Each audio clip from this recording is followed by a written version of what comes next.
अमरप्रीत सिंह देवगन, अजयपाल सिंह बराड़, भाई दीप सिद्धू और जोगा सिंह चब्बल, जिन्होंने हुण तक शंभू मोर्चा इक्को एक मोर्चा जिहड़ा स्टेबल लग्या होया पंजाब दे विच और उत्थे इन्हां वल्लों लगातार संघर्ष किया जा रहा है और अलग-अलग शहरों तो लोग उत्थे पहुंच रहे ने।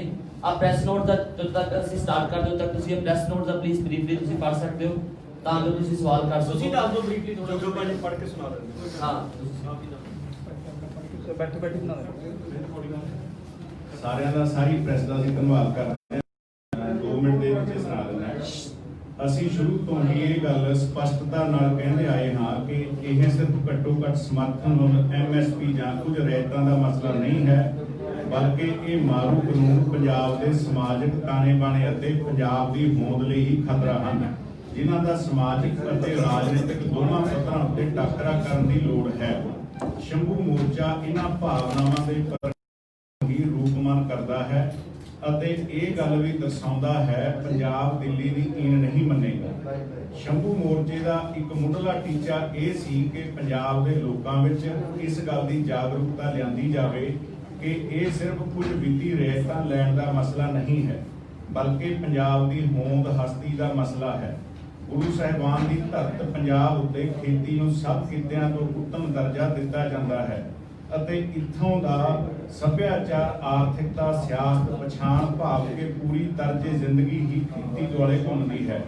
ਦਿੱਲੀ ਦੇ ਨਵੇਂ ਕਾਨੂੰਨਾਂ ਨੇ ਇਸ ਸਭ ਦੀ ਹੋਂਦ ਲਈ ਖਤਰੇ ਖੜੇ ਕੀਤੇ ਹਨ। ਇਹਨਾਂ ਕਾਨੂੰਨਾਂ ਦਾ ਵਿਰੋਧ ਕਰ ਰਹੇ ਲੱਖਾਂ ਕਿਸਾਨਾਂ ਤੇ ਲੋਕਤੰਤਰੀ ਤਰੀਕੇ ਨਾਲ ਚੁਣੇ ਨੁਮਾਇੰਦਿਆਂ ਵੱਲੋਂ ਪ੍ਰਗਟਾਈਆਂ ਭਾਵਨਾਵਾਂ ਨੂੰ ਸੱਤਾ ਦੇ ਹੰਕਾਰ ਵਿੱਚ ਬਿਲਕੁਲ ਨਜ਼ਰਅੰਦਾਜ਼ ਕਰਕੇ ਮੋਦੀ ਸਰਕਾਰ ਨੇ ਸਾਫ਼ ਕੀਤਾ ਹੈ ਕਿ ਉਹ ਇਹਨਾਂ ਮਾਰੂ ਕਾਨੂੰਨਾਂ ਨੂੰ ਲਾਗੂ ਕਰਨ ਤੋਂ ਕੋਟਾ ਭਰ ਵੀ ਪਿੱਛੇ ਨਹੀਂ ਹਟੇਗੀ ਅਤੇ ਨਾ ਹੀ ਇਹਨਾਂ ਵਿੱਚ ਕੋਈ ਮਾਮੂਲੀ ਰਿਆਇਤ ਹੀ ਕਰੇਗੀ। ਜਿਵੇਂ ਕਿ ਅਸੀਂ ਸ਼ੁਰੂ ਤੋਂ ਹੀ ਕਹਿੰਦੇ ਆ ਰਹੇ ਹਾਂ ਤੇ ਹੁਣ ਤਾਂ ਇਸ ਗੱਲ ਵਿੱਚ ਕੋਈ ਵੀ ਸ਼ੱਕ ਨਹੀਂ ਰਹਿ ਜਾਂਦਾ ਕਿ ਲੜਾਈ ਕੁਝ ਰੈਤਾਂ ਦੀ ਨਹੀਂ ਹੈ, ਬਲਕਿ ਇਹ ਸਾਡੀ ਹੋਂਦ ਦਾ ਸੰਘਰਸ਼ ਹੈ। ਮੋਦੀ ਸਰਕਾਰ ਵੱਲੋਂ ਅਖਤਿਆਰ ਕੀਤੇ ਸਖਤ ਰੁਖ ਦੇ ਮੱਦੇਨਜ਼ਰ ਇਹ ਲੜਾਈ ਇੱਕ ਲੰਮੇ ਸੰਘਰਸ਼ ਦਾ ਰੂਪ ਧਾਰੇਗੀ, ਜਿਸ ਨੂੰ ਕਿ ਸਿਆਸੀ ਪੱਧਰ ਉੱਤੇ ਲੜਨ ਦੀ ਜ਼ਰੂਰਤ ਹੈ। ਕਿਸਾਨ ਯੂਨੀਅਨਾਂ ਕੋਲ ਆਪਣੀ ਪੂਰੀ ਸੰਜੀਦਗੀ ਦੇ ਬਾਵਜੂਦ ਵੀ ਇਸ ਸਿਆਸੀ ਸੰਘਰਸ਼ ਦੀ ਲਾਮਬੰਦੀ ਕਰਨ ਲਈ ਲੋੜੀਂਦਾ ਜਥੇਬੰਦਕ ਢਾਂਚਾ ਸਾਧਨ ਤਜਰਬਾ ਨਹੀਂ ਹੈ ਤੇ ਅਜਿਹੀ ਲੜਾਈ ਸਿਰਫ ਇੱਕ ਸਿਆਸੀ ਧਿਰ ਹੀ ਲੜ ਸਕਦੀ ਹੈ। ਪਰ ਸਮੱਸਿਆ ਇਹ ਹੈ ਕਿ ਅੱਜ ਕੋਈ ਵੀ ਵਾਹਿਦ ਤੇ ਭਰੋਸੇਯੋਗ ਸਿਆਸੀ ਜਥੇਬੰਦੀ ਜਾਂ ਪਾਰਟੀ ਨਹੀਂ ਹੈ ਜੋ ਇਸ ਜ਼ਿੰਮੇਵਾਰੀ ਨੂੰ ਆਪਣੇ ਮੋਢਿਆਂ ਉੱਤੇ ਚੁੱਕ ਸਕੇ। ਪੰਜਾਬ ਦੀਆਂ ਰਵਾਇਤੀ ਸਿਆਸੀ ਪਾਰਟੀਆਂ ਜਾਂ ਤਾਂ ਦਿੱਲੀ ਦੇ ਇਸ਼ਾਰਿਆਂ ਉੱਤੇ ਚੱਲਦੀਆਂ ਹਨ ਜਾਂ ਫਿਰ ਪੰਜਾਬ ਵਿਰੋਧੀ ਸ਼ਕਤੀਆਂ ਦੀਆਂ ਕਠਪੁਤਲੀਆਂ ਹਨ। ਅਸੀਂ ਅਜਿਹੀਆਂ ਧਿਰਾਂ ਤੋਂ ਉਮੀਦ ਨਹੀਂ ਕਰ ਸਕਦੇ ਕਿਉਂਕਿ ਪੰਜਾਬ ਦੇ ਹਿੱਤ ਇਹਨਾਂ ਦੀ ਪਹਿਲ ਨਹੀਂ ਹਨ। ਸਾਨੂੰ ਲੱਖਾਂ ਹੀ ਪੰਜਾਬ ਹਿਤੈਸ਼ੀਆਂ ਨੇ ਸੋਸ਼ਲ ਮੀਡੀਆ, ਫੋਨ ਅਤੇ ਈਮੇਲ ਵਗੈਰਾ ਰਾਹੀਂ ਸੰਪਰਕ ਕਰਕੇ ਕਈ ਤਰ੍ਹਾਂ ਦੇ ਸੁਝਾਅ ਤੇ ਰਾਵਾਂ ਦਿੱਤੀਆਂ ਹਨ ਅਤੇ ਸ਼ੰਭੂ ਮੋਰਚੇ ਵਿੱਚ ਆਉਣ ਵਾਲੇ ਪੰਜਾਬ ਦੇ ਵਾਰਸਾਂ ਨਾਲ ਵੀ ਲੰਮੀਆਂ ਵਿਚਾਰਾਂ ਹੋਈਆਂ ਹਨ। ਇਹਨਾਂ ਤੋਂ ਅਸੀਂ ਇਸ ਸਿੱਟੇ ਉੱਤੇ ਪਹੁੰਚੇ ਹਾਂ ਕਿ ਅੱਜ ਪੰਜਾਬ ਵਿੱਚ ਇੱਕ ਪੰਜਾਬ ਕੇਂਦਰਿਤ ਸਿਆਸੀ ਜਥੇਬੰਦੀ ਦੀ ਬਹੁਤ ਲੋੜ ਹੈ, ਜਿਸ ਦਾ ਵਾਹਿਦ ਏਜੰਡਾ ਪੰਜਾਬ ਦੇ ਹਿੱਤਾਂ ਦੀ ਰਾਖੀ ਕਰਨਾ ਹੋਵੇ। ਅਸੀਂ ਇਹ ਵੀ ਵੇਖਿਆ ਹੈ ਕਿ ਪੰਜਾਬ ਵਿੱਚ ਹਰ ਪੱਧਰ ਤੇ ਅਜਿਹੇ ਗਹਿਰ ਗੰਭੀਰ ਆਗੂਆਂ ਦੀ ਕੋਈ ਘਾਟ ਵੀ ਨਹੀਂ ਹੈ। ਲੋੜ ਇਸ ਗੱਲ ਦੀ ਹੈ ਕਿ ਅਜਿਹੇ ਆਗੂ ਪੰਜਾਬ ਦੀ ਬਿਹਤਰੀ ਦੇ ਲਈ ਇੱਕ ਮੰਚ ਉੱਤੇ ਆਉਣ। ਬੀਤੇ ਸਮੇਂ ਵਿੱਚ ਵੀ ਜਦੋਂ ਅਜਿਹੀਆਂ ਕੋਸ਼ਿਸ਼ਾਂ ਹੋਈਆਂ ਹਨ ਤਾਂ ਪੰਜਾਬ ਦੇ ਲੋਕਾਂ ਨੇ ਬੜੇ ਉਤਸ਼ਾਹ ਦੇ ਨਾਲ ਕੋਸ਼ਿਸ਼ਾਂ ਦਾ ਸਾਥ ਦਿੱਤਾ ਹੈ, ਪਰ ਬਦਕਿਸਮਤੀ ਹੀ ਕਹਿ ਲਵੋ ਕਿ ਇਹ ਯਤਨ ਪੂਰੀ ਤਰ੍ਹਾਂ ਨਾਕਾਮ ਹੋਏ ਅਤੇ ਨਤੀਜੇ ਵਿੱਚ ਨਿਰਾਸ਼ਾ ਦਾ ਆਲਮ ਹੋਰ ਗਹਿਰਾ ਹੁੰਦਾ ਰਿਹਾ ਹੈ।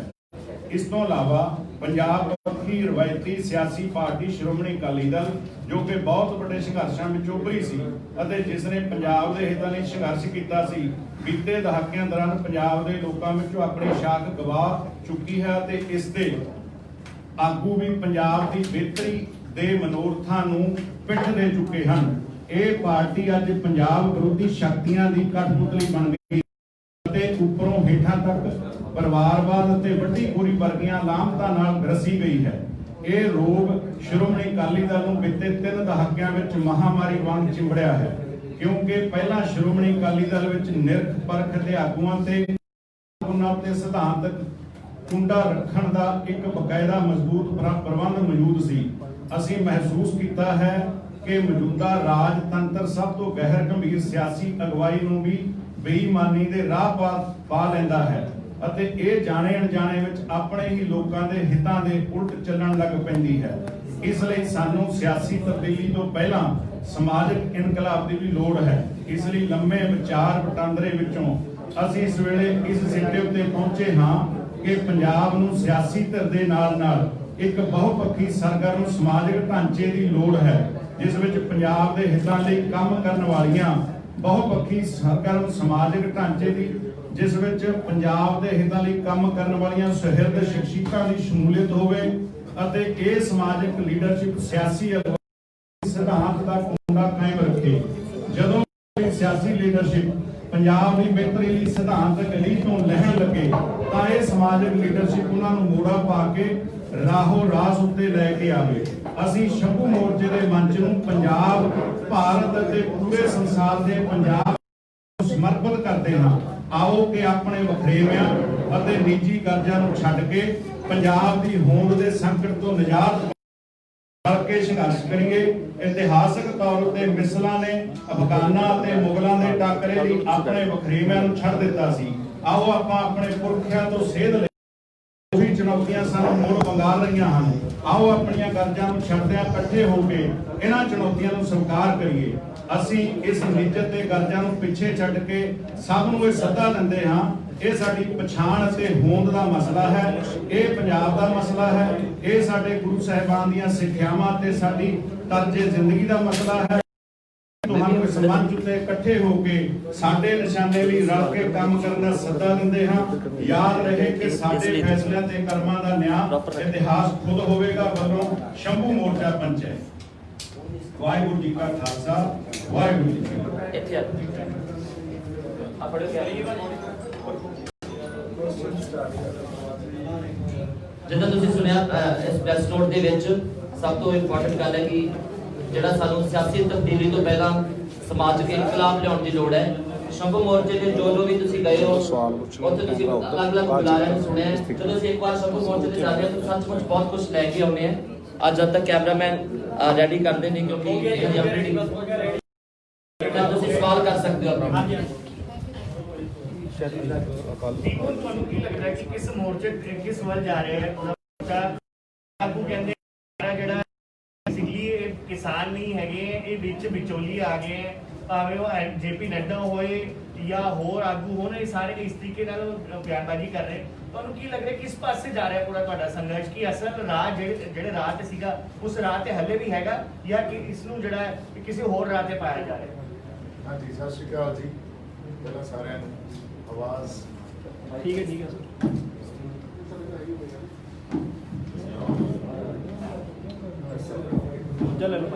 ਹਾਂਜੀ, ਸਤਿ ਸ਼੍ਰੀ ਅਕਾਲ ਸਾਰਿਆਂ ਨੂੰ।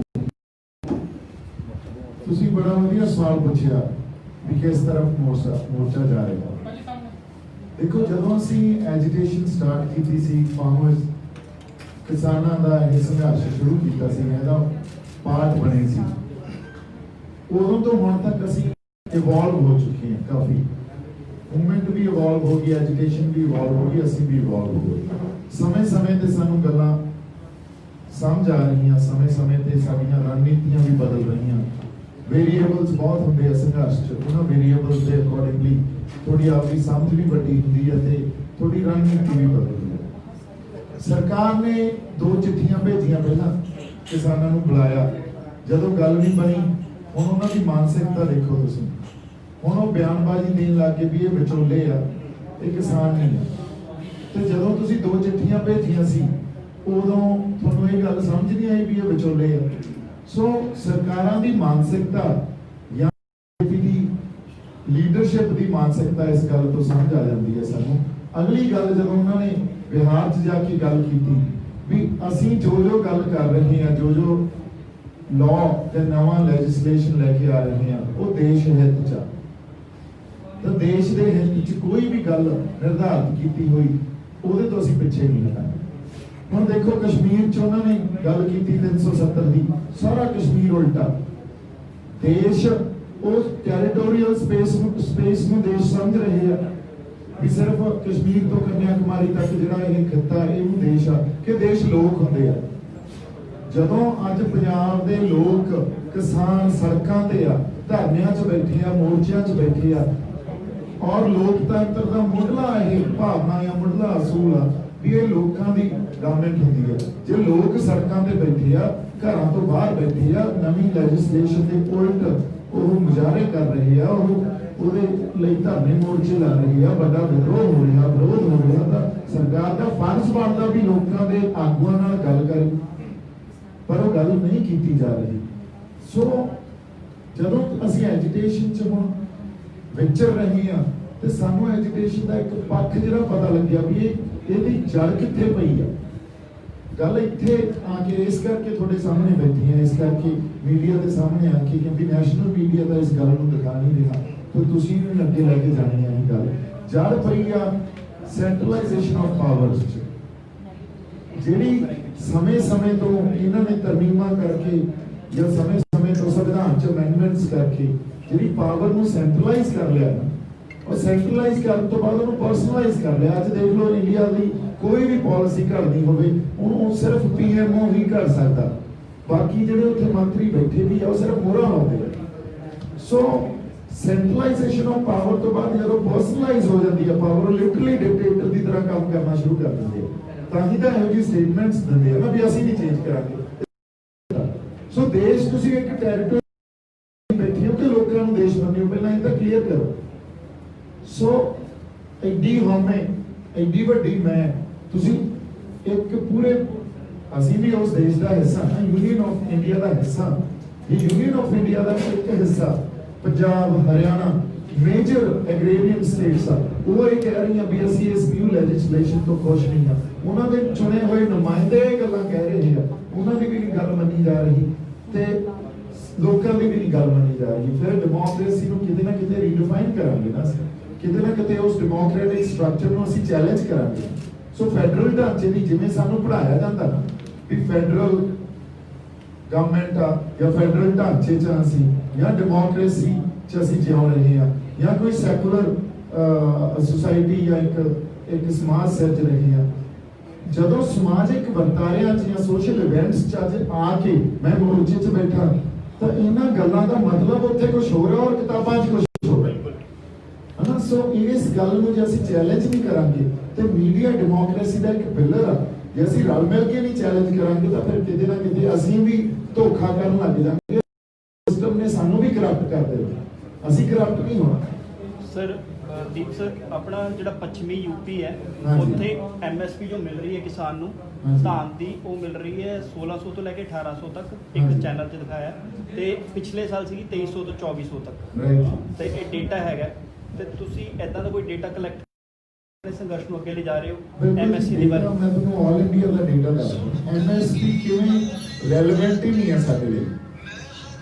ਸੋ ਹਾਂਜੀ, ਇੰਡੀਆ ਦੇ ਪੂਰੇ ਕਿਸਾਨ ਆ ਜਿਹੜੇ, ਉਹਨਾਂ ਚੋਂ ਸਿਰਫ 6% ਕਿਸਾਨ ਹੀ ਐਮਐਸਪੀ ਅਵੇਲ ਕਰ ਸਕਦੇ ਆ। 94% ਕਿਸਾਨ ਐਮਐਸਪੀ ਅਵੇਲ ਹੀ ਨਹੀਂ ਕਰ ਸਕਦੇ।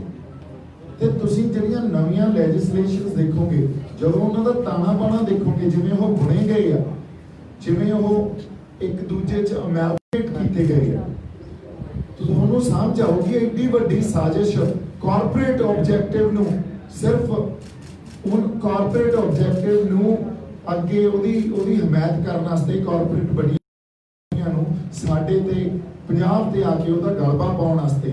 ਬਿਕਾਜ਼ ਇਹ ਤਾਂ ਸਾਡੇ ਸਮਝ ਆ ਰਿਹਾ ਵੀ ਗਵਰਨਮੈਂਟ ਕੋਈ ਵੀ ਪਾਲਿਸੀ ਘੜ ਰਹੀ ਆ, it is made for corporate objective.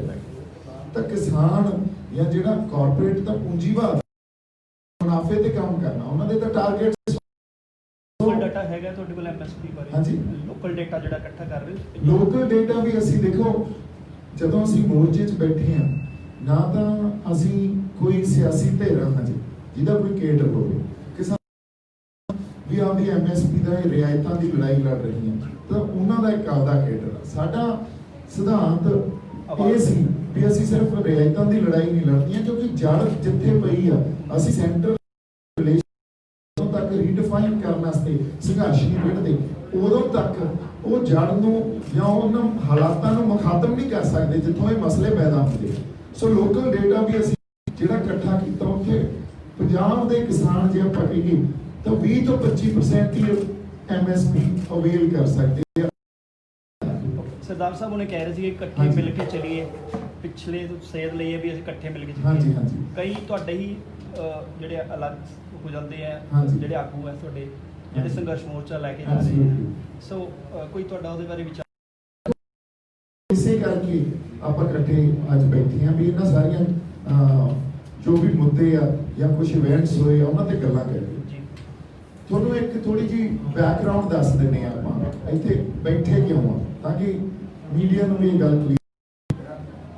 ਅਸੀਂ 4 ਤਰੀਕ ਤੋਂ ਇੱਕ ਪੱਕਾ ਮੋਰਚਾ ਲਾ ਲਿਆ।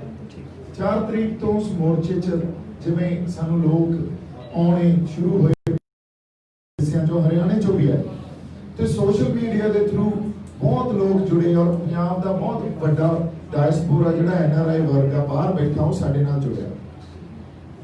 ਹੌਲੀ ਹੌਲੀ ਗੱਲ ਇੱਥੇ ਆ ਗਈ। ਸ਼ੁਰੂ ਤੋਂ ਇਹ ਗੱਲ ਕਹਿ ਰਹੇ ਸੀ ਵੀ ਇਹ ਰਿਆਇਤਾਂ ਦੀ MSP ਦੀ ਲੜਾਈ ਨਹੀਂ, ਸਾਡੇ ਕੋਲੇ ਪਹਿਲਾਂ ਵੀ ਸੀ, ਪਰ MSP ਨੇ ਸਾਨੂੰ ਦਿੱਤੀਆਂ ਖੁਦਕੁਸ਼ੀਆਂ ਕਿਸਾਨਾਂ ਦੀਆਂ, ਕਰਜ਼ੇ ਕਿਸਾਨਾਂ ਦੇ ਜਾਂ ਮਜ਼ਦੂਰਾਂ ਦਾ ਸ਼ੋਸ਼ਣ, ਇਹ ਸਭ ਕੁਝ ਦਿੱਤਾ। ਇਹਦਾ ਮਤਲਬ ਪਹਿਲਾਂ ਵਾਲਾ ਜਿਹੜਾ ਸਾਡਾ ਕਿਸਾਨੀ ਦਾ ਮਾਡਲ ਸੀ ਉਹ ਵੀ ਬੜਾ ਕੋਈ ਸਾਰਥਕ ਜਾਂ ਲਾਹੇਵੰਦ ਨਹੀਂ ਸੀ। ਸਾਨੂੰ ਉਹਦੇ ਲਈ ਲੜਨਾ ਚਾਹੀਦਾ ਸੀ। ਅੱਜ ਅਸੀਂ ਲੜ ਕੀ ਰਹੇ ਹਾਂ ਵੀ ਨਵੇਂ ਜਿਹੜੇ ਕਾਨੂੰਨ ਆਏ ਆ ਉਹਨਾਂ ਨੂੰ ਤੁਸੀਂ you should keep it in abeyance, ਉਹਨਾਂ ਨੂੰ ਵਾਪਸ ਲੈ ਲਓ, ਸਸਪੈਂਡ ਕਰ ਦਿਓ। ਸਾਡੀ ਸੇਧ ਹੀ ਬਦਲਤੀ। ਐਕਚੁਅਲੀ ਜਿਹੜੀ ਪੰਜਾਬ ਦੇ ਮਸਲਿਆਂ ਦਾ ਜਾਂ ਜਿਹੜੇ ਹਾਲਾਤ ਬਣੇ ਆ ਇਹਨਾਂ ਦੀ ਹੱਲ ਜਦੋਂ ਤੱਕ ਪੰਜਾਬ ਕੋਲੇ ਜਾਂ ਪੰਜਾਬ ਸਰਕਾਰ ਕੋਲੇ ਆਪਦੇ ਹੱਕ ਇੱਥੋਂ ਤੱਕ ਨਹੀਂ ਹੋਣਗੇ ਵੀ ਅਸੀਂ ਆਪਦੇ ਫੈਸਲੇ ਖੁਦ ਲੈ ਸਕੀਏ, ਉਦੋਂ ਤੱਕ ਪੰਜਾਬ ਦਾ ਕੋਈ ਵੀ ਮਸਲਾ ਹੱਲ ਨਹੀਂ ਹੋਣਾ। ਸੋ ਇਹ ਗੱਲ ਅਸੀਂ ਇਸ ਐਜੀਟੇਸ਼ਨ ਦੇ ਦੌਰਾਨ ਲੋਕਾਂ ਤੋਂ ਵੀ ਸਮਝੀ, ਸਿਆਸੀ ਲੀਡਰਸ ਤੋਂ ਵੀ ਸਮਝੀ, ਤੇ ਸਾਡੇ ਵੀ ਸਮਝ 'ਚ ਗੱਲ ਆਈ। ਹੁਣ ਜਦੋਂ ਮੈਂ ਲੋਕਾਂ ਦੀ ਗੱਲ ਕਰਦਾ, ਅਸੀਂ ਇੰਟੈਲੈਕਚੁਅਲਸ ਨਾਲ ਵੀ ਟੱਚ ਸੀ, ਕੁਝ ਮਿਲੀਅਨਸ ਆਫ ਪੀਪਲ ਸਾਡੇ ਨਾਲ, ਦੇਖ ਲਓ ਸੋਸ਼ਲ ਮੀਡੀਆ ਦੇ ਥਰੂ, ਉਹਨਾਂ ਸਾਰਿਆਂ ਨੇ ਇਹ ਗੱਲ ਸਮਝੀ ਵੀ ਇਹ ਹੁਣ ਕਿਸਾਨ ਯੂਨੀਅਨਸ ਆ ਜਿਹੜੀਆਂ ਉਹਨਾਂ ਨੇ ਤਾਂ ਹਮੇਸ਼ਾ ਰਿਆਇਤਾਂ ਦੀ ਕਿਉਂਕਿ ਉਹਨਾਂ ਕੋਲੇ ਲਿਮਿਟੇਸ਼ਨਸ ਹੁੰਦੀਆਂ, ਉਹਨਾਂ ਕੋਲੇ ਆਪਦੇ ਰਿਸੋਰਸਸ ਦੀਆਂ ਲਿਮਿਟੇਸ਼ਨ ਵੀ ਆ, ਕਾਡਰ ਦੀਆਂ ਲਿਮਿਟੇਸ਼ਨ ਵੀ ਆ, ਔਰ ਉਹ ਸਿਆਸੀ ਲੜਾਈ ਲੜ ਵੀ ਨਹੀਂ ਸਕਦੇ। ਸੋ ਇਹ ਪੋਲੀਟੀਕਲ ਸਟਰਗਲ, ਪੋਲੀਟੀਕਲ ਸਟਰਗਲ ਜਿਹੜੀ ਉਹ ਕਿਸੇ ਸਿਆਸੀ ਧਿਰ ਤੋਂ ਬਿਨਾਂ ਅਸੀਂ ਸੋਚੀਏ ਵੀ ਲੜੀ ਜਾਊਗੀ ਤਾਂ ਨਹੀਂ ਲੜੀ ਜਾ ਸਕਦੀ। ਪੰਜਾਬ ਹਾਂਜੀ ਕੀ ਮੋਰਚਾ ਤੁਹਾਡਾ ਸਿਆਸੀ ਰੂਪ ਲੈ ਨਹੀਂ ਮਤਲਬ ਉਹ 2022 ਲਈ ਸਿਆਸੀ ਧਿਰ ਬਣਾਉਣ ਦੀ ਤਿਆਰੀ 'ਚ ਤੁਸੀਂ? ਨਹੀਂ ਜੀ, ਇਹਦਾ ਮੈਂ ਤੁਹਾਨੂੰ ਸਾਫ਼ ਕਰਦਾ, ਅਸੀਂ ਧਿਰ ਪਹਿਲਾਂ ਵੀ ਬਣਾਈ ਪੰਜਾਬ ਨੇ। ਮਨਪ੍ਰੀਤ ਬਾਦਲ ਆਏ ਸੀ, ਉਹਨਾਂ ਨੇ ਇੱਕ ਆਪਦੀ ਪਾਰਟੀ ਬਣਾਈ, ਹੋਇਆ ਕੀ ਕੁਝ ਨਹੀਂ ਹੋਇਆ, ਫੇਲ ਹੋ ਗਏ ਕਾਂਗਰਸ ਦੇ ਨਾਲ ਰਲ ਕੇ। ਫਿਰ ਆਮ ਆਦਮੀ ਪਾਰਟੀ ਆਈ ਪੰਜਾਬ 'ਚ। ਅੱਜ ਸਾਨੂੰ ਸਾਰਿਆਂ ਨੂੰ ਉਹਨਾਂ ਦਾ ਵੀ ਹਾਲ ਪਤਾ, ਕਿਤੇ ਨਾ ਕਿਤੇ ਉਹ ਸਕਸੈਸਫੁਲ ਨਹੀਂ ਹੋ ਸਕੇ। ਦੇਖੋ ਸਿਆਸੀ ਧਿਰ ਹਮੇਸ਼ਾ ਕਿਸੇ ਨਾ ਕਿਸੇ ਐਜੀਟੇਸ਼ਨ 'ਚੋਂ ਨਿਕਲਦੀ ਆ। ਅਸੀਂ ਇਹ ਗੱਲਾਂ ਇਹ ਕਿਆਸਾਂ ਲਾਉਣ ਲੱਗ ਜਾਂਦੇ ਆ ਵੀ ਸਿਆਸੀ ਧਿਰ ਆਵਾਂਗੇ। ਸਿਆਸੀ ਧਿਰ ਜੇ ਅਸੀਂ ਕਿਸੇ ਐਜੀਟੇਸ਼ਨ 'ਚੋਂ ਕੱਢਾਂਗੇ, ਸਿਆਸੀ ਧਿਰ ਉਦੋਂ ਤੱਕ ਕਾਮਯਾਬ ਨਹੀਂ ਹੋ ਸਕਦੀ ਜਦੋਂ ਤੱਕ ਸਾਡੇ ਕੋਲ ਉਹਦੇ ਚੈਕਸ ਐਂਡ ਬੈਲੈਂਸਸ ਨਹੀਂ ਹੋਣਗੇ। ਸਮਾਜਿਕ ਇਨਕਲਾਬ ਜਿਹਨੂੰ ਅਸੀਂ ਕਹਿ ਸਕਦੇ ਹਾਂ, ਇੱਕ ਸਿਆਸੀ ਇਨਕਲਾਬ, ਇੱਕ ਸਮਾਜਿਕ ਇਨਕਲਾਬ, ਇਹਨਾਂ ਦੋਨਾਂ ਨੂੰ ਅਸੀਂ ਇਕੱਠੇ ਤੌਰ ਤੇ ਨਹੀਂ ਦੇਖਾਂਗੇ। ਦੋ ਇਹੋ ਜਿਹੀਆਂ ਜਥੇਬੰਦੀਆਂ ਨਹੀਂ ਹੋਣਗੀਆਂ ਜਿਹੜੀ ਇੱਕ ਪਹਿਰੇਦਾਰੀ ਦਾ ਕੰਮ ਕਰੇ, ਕੁੰਡੇ ਦਾ ਕੰਮ ਕਰੇ ਉਹ ਸਿਆਸੀ ਲੋਕਾਂ ਤੇ, ਕਿਉਂਕਿ ਅਦਰਵਾਈਜ਼ ਡੈਮੋਕ੍ਰੇਸੀ ਦਾ ਇੱਕ ਬਹੁਤ ਵੱਡਾ ਡਰਾਬੈਕ ਆ ਜਿਹੜੀ ਡੈਮੋਕ੍ਰੇਸੀ 'ਚ ਅਸੀਂ ਜਿਉ ਰਹੇ ਹਾਂ, ਉਹ ਐਲੀਟਸ ਪੈਦਾ ਕਰਦੀ ਹੈ।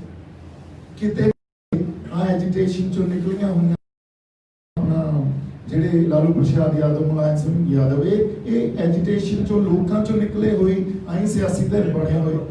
ਹਾਂਜੀ ਹਾਂ, ਈਵਨ ਦੇਵੀ ਲਾਲ ਜੀ ਜਾਂ ਪ੍ਰਕਾਸ਼ ਸਿੰਘ ਬਾਦਲ, ਇਹ ਲੋਕਾਂ 'ਚੋਂ ਨਿਕਲੇ ਹੋਏ ਲੀਡਰ ਸੀ। ਹੌਲੀ ਹੌਲੀ ਐਲੀਟ ਹੋ ਗਏ, ਹੌਲੀ ਹੌਲੀ ਇਹ ਲੋਕਾਂ 'ਚੋਂ ਦੂਰ, ਲੋਕ ਹਿੱਤ ਜਾਂ ਜਿਹੜੇ ਸੂਬੇ ਦੇ ਜਾਂ ਪੰਜਾਬ ਹਿੱਤ ਉਹਨਾਂ ਨੂੰ ਪਿੱਛੇ ਰੱਖ ਦਿੰਦੇ। ਲੋਕ ਕਿਵੇਂ ਯਕੀਨ ਕਰਨ ਕਿ ਜਿਹੜਾ ਤੁਸੀਂ ਆਪਣਾ ਮੋਰਚਾ ਜਾਂ ਸਿਆਸੀ ਤੌਰ ਤੇ ਬਤਾਓਗੇ ਹਾਂਜੀ। ਕਿ ਤੁਸੀਂ ਕੱਲ ਨੂੰ ਨਹੀਂ ਬਦਲਦੇ ਜਾਂ ਫਿਰ ਮੈਂ ਉਹਦੇ ਤੇ ਹੀ ਆ ਰਹੇ ਹਾਂ। ਅਸੀਂ ਕਿਉਂ ਨਹੀਂ ਬਦਲਦੇ ਜਾਂ ਕੋਈ ਵੀ ਕਿਉਂ ਨਹੀਂ ਬਦਲੂਗਾ ਜਦੋਂ ਤੱਕ ਅਸੀਂ ਕੋਈ ਸਿਆਸੀ ਇਹੋ ਜਿਹੀ ਕਲੈਕਟਿਵ ਲੀਡਰਸ਼ਿਪ ਨਹੀਂ ਪੈਦਾ ਕਰਦੇ। ਮੇਨ ਸਟ੍ਰੀਮ ਦੇਖੋ, ਦੋ ਗੱਲਾਂ ਹੁੰਦੀਆਂ, ਲੜਾਈ ਦੇ ਦੋ ਪਹਿਲੂ ਆ, ਇਹਨੂੰ ਆਪਾਂ ਪਹਿਲਾਂ ਸਮਝੀਏ। ਇੱਕ ਸੰਘਰਸ਼ ਵਾਲੀ ਲੜਾਈ ਜਿਹਨੂੰ ਆਪਾਂ ਸੰਘਰਸ਼ ਸਿਆਸਤ ਕਹਿ ਸਕਦੇ ਹਾਂ, ਜਿੱਥੇ ਕੋਈ ਵੀ ਦਾਗੀ ਬੰਦਾ ਨਹੀਂ ਚੱਲ ਸਕਦਾ, ਕਿਉਂਕਿ ਲੋਕਾਂ ਨੇ ਸੰਘਰਸ਼ 'ਚ ਉਹਨਾਂ ਸ਼ਖਸੀਅਤਾਂ ਦਾ ਸਾਥ ਦੇਣਾ ਹੁੰਦਾ ਜਿਹਦੇ ਤੇ ਕੋਈ ਦਾਗ ਆ, ਉਹ ਨਹੀਂ ਚੱਲ ਸਕਦਾ ਉੱਥੇ। ਇੱਕ ਮੇਨ ਸਟ੍ਰੀਮ ਪੋਲਿਟਿਕਸ, ਵੋਟਾਂ ਦੀ ਰਾਜਨੀਤੀ, ਉੱਥੇ ਸਾਨੂੰ ਪਤਾ ਪਿਛਲੇ ਸਮਿਆਂ 'ਚ ਬਹੁਤ ਵੱਡੇ ਦਾਗੀ ਬੰਦੇ ਵੀ ਆਏ ਆ, ਪਰ ਘੱਟ ਦਾਗੀ ਬੰਦੇ ਚੱਲ ਸਕਦੇ ਆ, ਕਿਉਂਕਿ ਇੱਕ ਖਿੱਤੇ ਨੂੰ ਹੀ ਤੁਸੀਂ ਕੇਡਰ ਦੀ ਰਾਜਨੀਤੀ ਕਰਨੀ ਹੁੰਦੀ। ਅਸੀਂ ਇਹ ਚਾਹੁੰਦੇ ਹਾਂ ਵੀ ਪੰਜਾਬ ਕੋਲੇ ਜਦੋਂ ਤੱਕ ਆਪਦੀ ਸਿਆਸਤ ਨਹੀਂ ਹੋਊਗੀ, ਪੰਜਾਬ ਦੇ ਮਸਲੇ ਜੇ ਹੱਲ ਹੋ ਜਾਣਗੇ, ਪੰਜਾਬ ਦੇ ਇਹ ਸਿਆਸੀ ਲੜਾਈ 'ਚ ਪੰਜਾਬ ਦੀ ਕੋਈ ਬਹੁਤ ਵੱਡੀ ਸ਼ਮੂਲੀਅਤ ਕਰ ਸਕਦਾ ਸੈਂਟਰ ਕੋਲੇ ਜਾ ਕੇ, ਉਹ ਨਹੀਂ ਹੋ ਸਕਦਾ। ਦੀ ਇੱਕ ਲਿਮਿਟੇਸ਼ਨ ਆ, ਨਹੀਂ ਕਰ ਸਕਦਾ। ਕੋਈ ਪਤਾ ਜੋ ਕਿਸੇ ਸੋਧ ਦੀ ਵੇਟ ਕਰ ਰਹੀ ਆ ਜਾਂ ਕਿਸੇ ਰਿਆਇਤ ਦੀ ਵੇਟ ਕਰ ਰਹੀ ਆ। ਪੰਜਾਬ ਨੂੰ ਆਪਦੀ ਸਿਆਸਤ ਖੜੀ ਕਰਨੀ ਪੈਣੀ ਹੈ, ਔਰ ਉਹ ਸਿਆਸਤ ਜਿਹੜੀ ਪਹਿਲਾਂ ਪੰਜਾਬ ਦੀ ਗੱਲ ਕਰੇ, ਉਸ ਤੋਂ ਬਾਅਦ ਦਿੱਲੀ ਦੇ ਨਾਲ ਜਾ ਕੇ ਕੋਈ ਗੱਲਬਾਤ ਹੋਵੇ। ਜੇ ਸਾਡੀ ਸਿਆਸਤ ਜਾਂ ਜੇ ਸਿਆਸਤ ਦਾ ਸੰਬੰਧ ਦਿੱਲੀ ਨਾਲ ਹੋਊਗਾ, ਫਿਰ ਸਾਡੇ ਮਸਲੇ ਨਹੀਂ ਹੱਲ ਹੋ ਸਕਦੇ ਜਾਂ ਕਿਸੇ ਵੀ ਸੂਬੇ ਦੇ ਮਸਲੇ ਨਹੀਂ ਹੱਲ ਹੋ ਸਕਦੇ, ਕਿਉਂਕਿ ਆਪਾਂ ਡੀਸੈਂਟਰਲਾਈਜੇਸ਼ਨ ਆਫ ਪਾਵਰ ਦੀ ਗੱਲ ਕਰ ਰਹੇ ਹਾਂ, ਔਰ ਪਾਵਰ ਨੂੰ ਇੰਨਾ ਕੰਸੋਲੀਡੇਟ ਕੀਤਾ ਜਾ ਚੁੱਕਿਆ, ਸੈਂਟਰ ਇੰਨਾ ਕੰਸੋਲੀਡੇਟ ਕਰ ਉਹਨੇ ਇੰਨਾ ਪਰਸਨਲਾਈਜ਼ ਕਰ ਲਿਆ। ਅੱਜ ਤੁਸੀਂ ਦੇਖੋ ਮੋਦੀ ਗਵਰਨਮੈਂਟ ਨੂੰ ਅਸੀਂ ਸੰਬੋਧਨ ਵੀ ਕਰਦੇ ਕਿ ਸੰਬੋਧਨ ਕਰਦੇ, ਬੀਜੇਪੀ ਨਹੀਂ ਕਰਦੇ। ਇਹ ਮੈਟਾਫਰ ਹੀ ਸਾਨੂੰ ਕਲੀਅਰ ਕਰ ਦਿੰਦਾ ਵੀ ਕਿੰਨੀ ਜ਼ਿਆਦਾ ਪਰਸਨਲਾਈਜ਼ ਹੋ ਗਈ ਆ ਪਾਵਰ। ਉੱਥੇ ਦੋ ਹੀ ਬੰਦਿਆਂ ਕੋਲੇ ਪਾਵਰ ਵਸਦੀ ਆ, ਇੱਕ ਪੀਐਮਓ ਕੋਲੇ, ਇੱਕ ਹੋਮ ਮਿਨਿਸਟਰ ਕੋਲੇ। ਸਿੱਧੂ ਸਾਹਿਬ, ਅੱਜ ਦੀ ਪ੍ਰੈਸ ਕਾਨਫਰੰਸ ਦਾ ਤੁਹਾਡਾ ਮਕਸਦ ਕੀ ਹੈਗਾ? ਹਾਂਜੀ, ਮੈਂ ਅਗਲੇ ਬਰਾੜ ਸਾਹਿਬ ਨੂੰ ਦੇਣਾ ਤਾਂ ਕਿ ਸਾਰੇ ਅਸੀਂ ਜਵਾਬ ਦੇ ਦਈਏ। ਹਾਂਜੀ, ਚੰਗੀ ਸਿਆਸਤ ਦੀ ਲੋੜ ਹੈ ਪੰਜਾਬ ਨੂੰ। ਹਾਂਜੀ, ਤੁਹਾਡਾ ਮੋਰਚਾ ਜਿਹੜਾ ਸਿਆਸੀ ਜਥੇਬੰਦੀ ਸਦੀ, ਹਾਂਜੀ,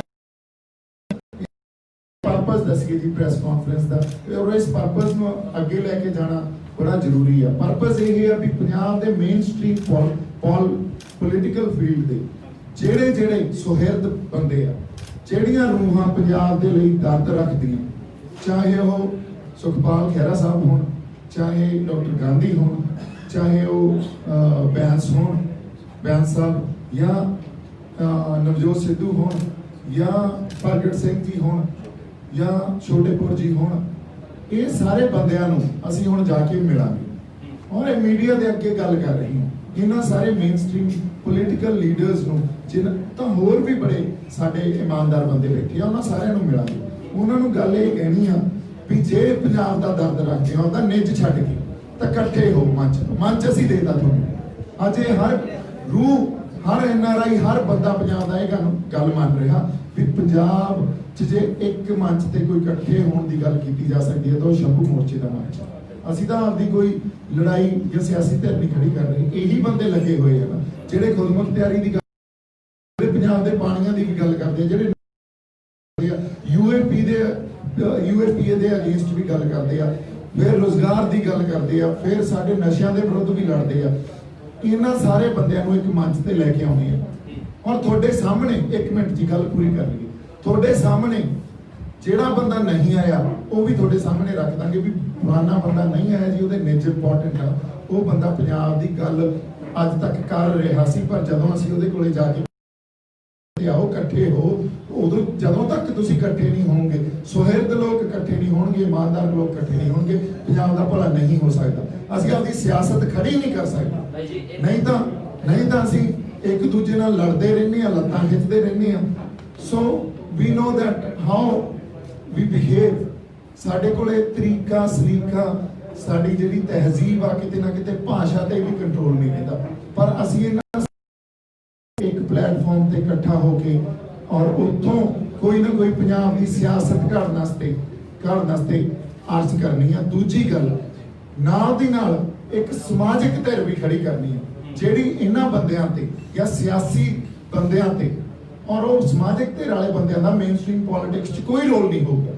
ਉਹ ਕਦੇ ਇਲੈਕਸ਼ਨ ਨਹੀਂ ਲੜਨਗੇ। ਇੱਕ ਮਿੰਟ ਮੈਂ ਕੰਪਲੀਟ ਕਰਦਾ ਜੀ ਗੱਲ। ਸਮਾਜਿਕ ਧਿਰ ਸਿਰਫ ਇੱਕ ਉਹਨਾਂ ਤੇ ਪਹਿਰੇਦਾਰੀ ਦਾ ਕੰਮ ਕਰੂਗੀ।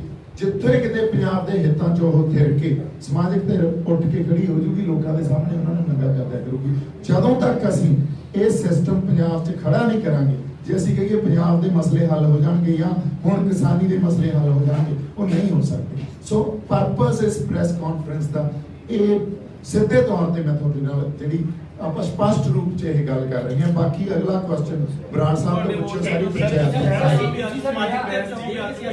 ਜੀ ਮੇਰਾ ਸਵਾਲ ਹੈ ਜਿਹੜੇ ਲੋਕ ਤੁਸੀਂ ਆਪਣੇ ਪ੍ਰੈਸ ਨੋਟ ਦੇ ਵਿੱਚ ਕਿਹਾ ਹਾਂਜੀ। ਕਿ ਅਸੀਂ ਸਮਾਜਿਕ ਇਨਕਲਾਬ ਦੀ ਗੱਲ ਕਰਦੇ ਹਾਂਜੀ। ਤਾਂ ਸਮਾਜਿਕ ਇਨਕਲਾਬ ਤੋਂ ਤੁਹਾਡਾ ਕੀ ਭਾਵ ਹੈ? ਦੂਸਰਾ ਮੇਰਾ ਸਵਾਲ ਹੈ, ਤੁਸੀਂ ਕਿਹਾ ਕਿ ਪੰਜਾਬ ਨੂੰ ਖੁਦ ਮੁਖਤਿਆਰੀ ਨਹੀਂ ਹੈਗੀ ਫੈਸਲੇ ਲੈਣ ਦੀ। ਕਿਸੇ ਸੂਬੇ ਨੂੰ ਵੀ ਨਹੀਂ ਹੈ, ਕੱਲੇ ਪੰਜਾਬ। ਆਪਾਂ ਪੰਜਾਬ ਦੇ ਕੰਟੈਕਸਟ 'ਚ ਹਾਂਜੀ, ਕਰ ਰਹੇ ਅੱਜ ਪੰਜਾਬ ਦੀ ਗੱਲ ਕਰ ਰਹੇ ਹਾਂ। ਤੁਸੀਂ ਕਿਹਾ ਕਿ ਨਹੀਂ ਹੈਗੀ ਖੁਦ ਮੁਖਤਿਆਰੀ, ਤੁਹਾਡੇ ਸੇ ਖੁਦ ਮੁਖਤਿਆਰੀ ਜੇ ਮਿਲ ਜਾਂਦੀ ਹੈ ਹਾਂਜੀ। ਤਾਂ ਤੁਹਾਡੇ ਕੋਲ ਆਲਟਰਨੇਟਿਵ ਮਾਡਲ ਕੀ ਹੈ? ਨਹੀਂ ਜੀ, ਮੈਂ ਉਸੇ ਦੀ ਤਾਂ ਗੱਲ ਕਰ ਰਹੇ ਹਾਂ। ਆਪਾਂ ਸੰਘਰਸ਼ ਦੇ ਨਾਲ ਖੁਦ ਮੁਖਤਿਆਰੀ ਕਿਵੇਂ ਮਿਲਦੀ ਹੈ? ਖੁਦ ਮੁਖਤਿਆਰੀ ਲਈ ਇੱਕ ਮਿੰਟ, ਥੋੜਾ ਸਵਾਲ ਮੈਂ ਤੁਹਾਨੂੰ ਜਵਾਬ ਦੇ ਦੇਣਾ ਜੀ, ਮੈਂ ਸਮਝ ਗਿਆ ਸਵਾਲ ਤੁਹਾਡਾ, ਪਰ ਤੁਸੀਂ ਦੁਬਾਰਾ ਜੇ ਪੁੱਛਣਾ ਚਾਹੋ ਪੁੱਛ ਜੀ ਸਕਦੇ। ਮੈਂ ਥੋੜਾ ਕਲੈਰੀਫਾਈ ਕਰਦਾ। ਮੇਰਾ ਸਵਾਲ ਇਹ ਸੀਗਾ, ਖੁਦ ਮੁਖਤਿਆਰੀ ਮਿਲ ਗਈ, ਮੰਨ ਲਓ ਇਹਨਾਂ ਬਿੱਲਾਂ ਦੇ ਕੰਟੈਕਸਟ 'ਚ ਕੇਂਦਰ ਸਰਕਾਰ ਤੁਹਾਨੂੰ ਕਹਿੰਦੇ ਕਿ ਤੁਸੀਂ ਸਾਡੇ ਕੋਲ ਤਾਂ ਆਹ ਮਾਡਲ ਹੈ ਹਾਂਜੀ। ਜੋ ਅਸੀਂ ਬਿੱਲਾਂ ਦੇ ਵਿੱਚ ਦੱਸਤਾ, ਹਾਂਜੀ। ਆਪਣਾ ਦੱਸ ਰਹੀਆਂ ਨੇ, ਹਾਂਜੀ। ਤਾਂ ਜਿਹੜੀ ਆਹ ਲੀਡਰਸ਼ਿਪ ਹੈ ਇਹਦਾ ਆਲਟਰਨੇਟਿਵ ਮਾਡਲ ਕੀ ਹੈ? ਨਹੀਂ, ਮੈਂ ਤੁਹਾਨੂੰ ਉਹੀ ਦੱਸ ਰਿਹਾ ਜੀ। ਭਾਈ ਖੁਦ ਮੁਖਤਿਆਰੀ ਤੋਂ ਪਹਿਲਾਂ ਮਿਲਣ ਤੋਂ ਪਹਿਲਾਂ ਦੇ ਦੋ ਸਵਾਲ ਹੈ ਮੇਰੇ, ਉਹ ਮਿਲਣ ਹਾਂਜੀ। ਬਾਅਦ 'ਚ ਆ ਗਿਆ ਹਾਂਜੀ। ਜੀ। ਮੇਰਾ ਇਹ ਸਵਾਲ ਹੈ, ਤੁਸੀਂ ਕਿਹਾ ਵੀ ਅਸੀਂ ਕਰਾਂਗੇ ਸਾਰਿਆਂ ਨੂੰ ਜਿਹੜੇ ਹਾਂਜੀ। ਕਿ ਪੰਜਾਬ ਦਾ ਭਲਾ ਚਾਹੁੰਦੇ ਨੇ। ਹਾਂਜੀ। ਇਹ ਕੋਸ਼ਿਸ਼ ਸੁਖਪਾਲ ਖਹਿਰਾ ਉਹਨਾਂ ਨੇ ਵੀ ਕੀਤੀ ਸੀ, ਲੋਕ ਇਨਸਾਫ ਪਾਰਟੀ ਇਕੱਠੀ ਹੋਈ ਸੀ, ਹਾਂਜੀ। ਧਰਮਵੀਰ ਗਾਂਧੀ ਜੀ, ਪੀਡੀਏ ਬਣਿਆ ਸੀ ਪੰਜਾਬ ਡੈਮੋਕ੍ਰੈਟਿਕ ਅਲਾਈਅੰਸ। ਹਾਂਜੀ। ਉਹ ਨਾ ਅੱਜ ਪੰਜਾਬ ਉਸ ਪੀਡੀਏ ਦਾ ਨਾ ਪੀ ਦਾ ਪਤਾ, ਨਾ ਡੀ ਦਾ ਪਤਾ, ਨਾ ਏ ਦਾ ਪਤਾ, ਸਾਰੇ ਹਾਂਜੀ। ਆਪੋ ਆਪਣੇ ਤੁਰੇ ਫਿਰਦੇ ਹਾਂਜੀ। ਨੇ। ਪਹਿਲਾ ਸਵਾਲ ਇਹ ਹੈ ਵੀ ਤੁਸੀਂ ਕਿਵੇਂ ਕਾਮਯਾਬ ਹੋਵੋਗੇ? ਦੂਜੀ ਗੱਲ ਤੁਸੀਂ ਕਹੀ ਹੈ, ਇਹਦੇ ਨਾਲ ਦਾ ਹੀ ਸਵਾਲ ਹੈ ਵੀ ਜਿਹੜਾ ਸਾਡੇ ਕੋਲ ਆ ਗਿਆ, ਇਕੱਠਾ ਹੋ ਗਿਆ, ਹਾਂਜੀ। ਠੀਕ ਹੈ, ਜਿਹੜਾ ਨਹੀਂ ਅਸੀਂ ਸਾਹਮਣੇ ਰੱਖਾਂਗੇ ਮੀਡੀਆ ਤੇ ਵੀ ਇਹ ਬੰਦਾ ਨਹੀਂ ਆ ਰਿਹਾ, ਹਾਂਜੀ। ਕੀ ਤੁਹਾਡੇ ਨਾਲ ਇਕੱਠਾ ਹੋਣਾ ਸਰਟੀਫਿਕੇਸ਼ਨ ਹੋਣੀ ਹੈ ਵੀ ਪੰਜਾਬ ਦਾ ਹਿਤੈਸ਼ੀ ਹੈ ਬੰਦਾ ਜਾਂ ਨਹੀਂ? ਮੈਂ ਤੁਹਾਨੂੰ ਦੱਸਦਾ ਜੀ। ਭਾਈ ਇੱਕ ਮੇਰਾ ਵੀ ਇਹਦੇ ਨਾਲ ਸਵਾਲ ਹੈ। ਹਾਂਜੀ। ਇਹਨਾਂ ਦਾ ਜਿਹੜੇ ਲੋਕ ਇਕੱਠੇ ਜਿਹੜੇ ਤੁਸੀਂ ਜਿਨ੍ਹਾਂ ਨੇ ਤੁਸੀਂ ਨਾਮ ਲਏ ਹੈ, ਹਾਂਜੀ। ਉਹ ਦਰਅਸਲ ਪਹਿਲਾਂ ਇਕੱਠੇ ਸੀਗੇ, ਹਾਂਜੀ। ਉਹ ਆਪਣੇ ਨਿੱਜੀ ਸਵਾਰਥਾਂ ਕਰਕੇ ਸਾਰੇ ਅਲੱਗ-ਅਲੱਗ ਹੋ ਗਏ। ਫਿਰ ਇੱਥੇ ਜਦੋਂ ਤੁਸੀਂ ਦੁਬਾਰਾ ਇਕੱਠੇ ਕਰੋਗੇ, ਫਿਰ ਉਹ ਪਾਵਰ ਕਰਕੇ ਅਲੱਗ ਹੋ ਵੀ ਮੈਂ ਕੀ ਰਹਿਣਾ, ਮੈਂ ਕੀ ਰਹਿਣਾ। ਉਹ ਨਾਲੇ ਸਿੱਧੀ ਤੁਹਾਨੂੰ ਗੱਲ। ਨਹੀਂ ਲੱਗਦਾ ਕਿ ਪੋਲਿਟਿਕਸ ਦੇ ਸਾਰੇ ਬੰਦੇ ਉੱਥੇ ਇੱਕ ਜਗ੍ਹਾ ਇਕੱਠੇ ਕਰਕੇ ਤੁਸੀਂ ਇਸ ਨੂੰ ਪੋਲਿਟੀਕਲ ਰੂਪ ਦੇ ਰਹੇ ਹੈਗੇ? ਨਹੀਂ ਜੀ, ਇੱਕ ਗੱਲ ਆਪਾਂ ਸਮਝ ਲਈਏ ਪਹਿਲਾਂ, ਸਾਡੀ ਲੜਾਈ ਹੈ ਦਿੱਲੀ ਨਾਲ। ਦਿੱਲੀ ਹੈ ਨਾ ਸਿੱਧਾ। ਸੂਬਾ ਸਰਕਾਰ ਔਰ ਕੈਪਟਨ ਸਾਹਿਬ ਨੇ ਤਾਂ ਆਪ ਇਹ ਬਿਆਨ ਦਿੱਤਾ ਵੀ ਸਾਡੇ ਕੋਲੇ ਤਾਂ ਸਪੇਸ ਹੀ ਹੈ ਨਹੀਂ ਨੀਤੀਆਂ ਬਣਾਉਣ ਦੀ, ਸਾਰੀ ਸਪੇਸ ਹੀ ਸੈਂਟਰ ਸਰਕਾਰ ਸਾਡੇ ਤੋਂ ਲੈ ਗਈ। ਇਹ ਗੱਲ ਸਾਡੇ ਸਮਝ ਚ ਆ ਗਈ। ਜਦੋਂ ਸਾਡੀ ਲੜਾਈ ਦਿੱਲੀ ਨਾਲ ਆ, ਤੁਸੀਂ ਇਹ ਕਹੋ ਵੀ ਕਿਸਾਨ ਯੂਨੀਅਨ ਦਿੱਲੀ ਨਾਲ ਲੜ ਲੈਣਗੀਆਂ, ਤੁਸੀਂ ਆਪ ਹੀ ਜਵਾਬ ਦੇ ਦਿਓ ਨਹੀਂ ਲੜ ਸਕਦੀਆਂ। ਉਹਨਾਂ ਕੋਲੇ ਰਿਸੋਰਸਸ ਨਹੀਂ ਆ, ਉਹਨਾਂ ਕੋਲੇ ਉਸ ਲੈਵਲ ਦਾ ਕੈਡਰ। ਜਦੋਂ ਸਿਆਸੀ ਲੜਾਈ ਲੜਦੀ ਹੁੰਦੀ ਆ ਤਾਂ ਕੋਈ ਨਾ ਕੋਈ ਸਿਆਸੀ ਧਿਰ ਚਾਹੀਦੀ ਹੈ ਸਾਨੂੰ ਲੜਨ ਵਾਸਤੇ, ਹਨਾ। ਪਹਿਲੀ ਗੱਲ ਤਾਂ ਇਹ ਹੈ, ਸਿਆਸੀ ਧਿਰ ਤੋਂ ਬਿਨਾਂ ਇਹ ਲੜਾਈ ਨਹੀਂ ਲੜੀ ਜਾਂਦੀ, ਔਰ ਉਹ ਵੀ ਸਟਰੋਂਗ ਸਿਆਸੀ ਧਿਰ। ਅੱਜ ਜੇ ਪੰਜਾਬ ਸਰਕਾਰ ਨੇ ਬਿੱਲ ਜਿਹੜੇ ਆਪਣੇ ਵਿਧਾਨ ਸਭਾ 'ਚ ਪੇਸ਼ ਕੀਤੇ, ਉਹਨਾਂ ਦੀ ਫੇਸ ਸੇਵਿੰਗ ਹੈ, ਉਹਦਾ ਮੈਸੇਜ ਇੱਕ ਅਡਾਪਟ ਕਰਕੇ ਤੇ ਉਹ ਨਿਕਲ ਗਿਆ, ਸੰਘਰਸ਼ ਦੇ ਸਾਹਮਣੇ ਝੁਕ ਗਿਆ। ਨਾਲ ਇਹ ਵੀ ਕਹਿ ਗਏ ਵੀ ਸਾਡੇ ਕੋਲੇ ਤਾਂ ਸਪੇਸ ਵੀ ਨਹੀਂ। ਸੋ ਇਹਦਾ ਮਤਲਬ ਤੁਹਾਡੀ ਲੜਾਈ ਦਿੱਲੀ ਨਾਲ ਆ। ਦਿੱਲੀ ਨਾਲ ਜੇ ਪੰਜਾਬ ਸਰਕਾਰ, ਕੈਪਟਨ ਸਾਹਿਬ ਅਸਤੀਫਾ ਜੇਬ 'ਚ ਨਹੀਂ ਪਾਈ ਫਿਰਦਾ। ਮੈਂ ਕਿਸਾਨਾਂ ਦੇ ਨਾਲ ਮੋਰਚਿਆਂ 'ਚੋਂ ਲੜਿਆ ਜਾ ਰਿਹਾ, ਇੱਥੇ ਬੈਠਾ ਆ ਕੇ ਮੈਂ ਆਪਦੀ ਸਾਰੀ ਸਿਆਸੀ ਧਿਰ ਇਹਦੇ 'ਚ ਝੋਕਦਾ। ਅਸੀਂ ਉਹ ਲੜਾਈ ਲੜਦੇ ਹਾਂ, ਪਰ ਇਹ ਬੰਦਿਆਂ ਨੇ, ਇਹਨਾਂ ਨੇ ਪਾਵਰ ਇੰਜੋਏ ਕਰਨੀ ਹੁੰਦੀ ਆ 5 ਸਾਲ ਆ ਕੇ, ਇਹਨਾਂ ਨੇ ਇਹ ਲੜਾਈਆਂ ਨਹੀਂ ਲੜਨੀਆਂ। ਸਾਡੇ ਕੋਲੇ ਉਹ ਸਿਆਸੀ ਧਿਰ ਚਾਹੀਦੀ ਆ ਜਿਹੜੇ ਧਰਨਿਆਂ 'ਚ, ਮੋਰਚਿਆਂ 'ਚ ਬੈਠ ਕੇ ਸਾਰੀ ਆਪਦੀ ਸਿਆਸਤ ਵੀ ਉੱਥੇ ਝੋਕਦੇ ਵੀ ਅਸੀਂ ਪੰਜਾਬ ਦੇ ਹੱਕਾਂ ਦੀ ਲੜਾਈ ਲੜ ਰਹੇ ਹਾਂ। ਸੋ ਪਹਿਲੀ ਗੱਲ।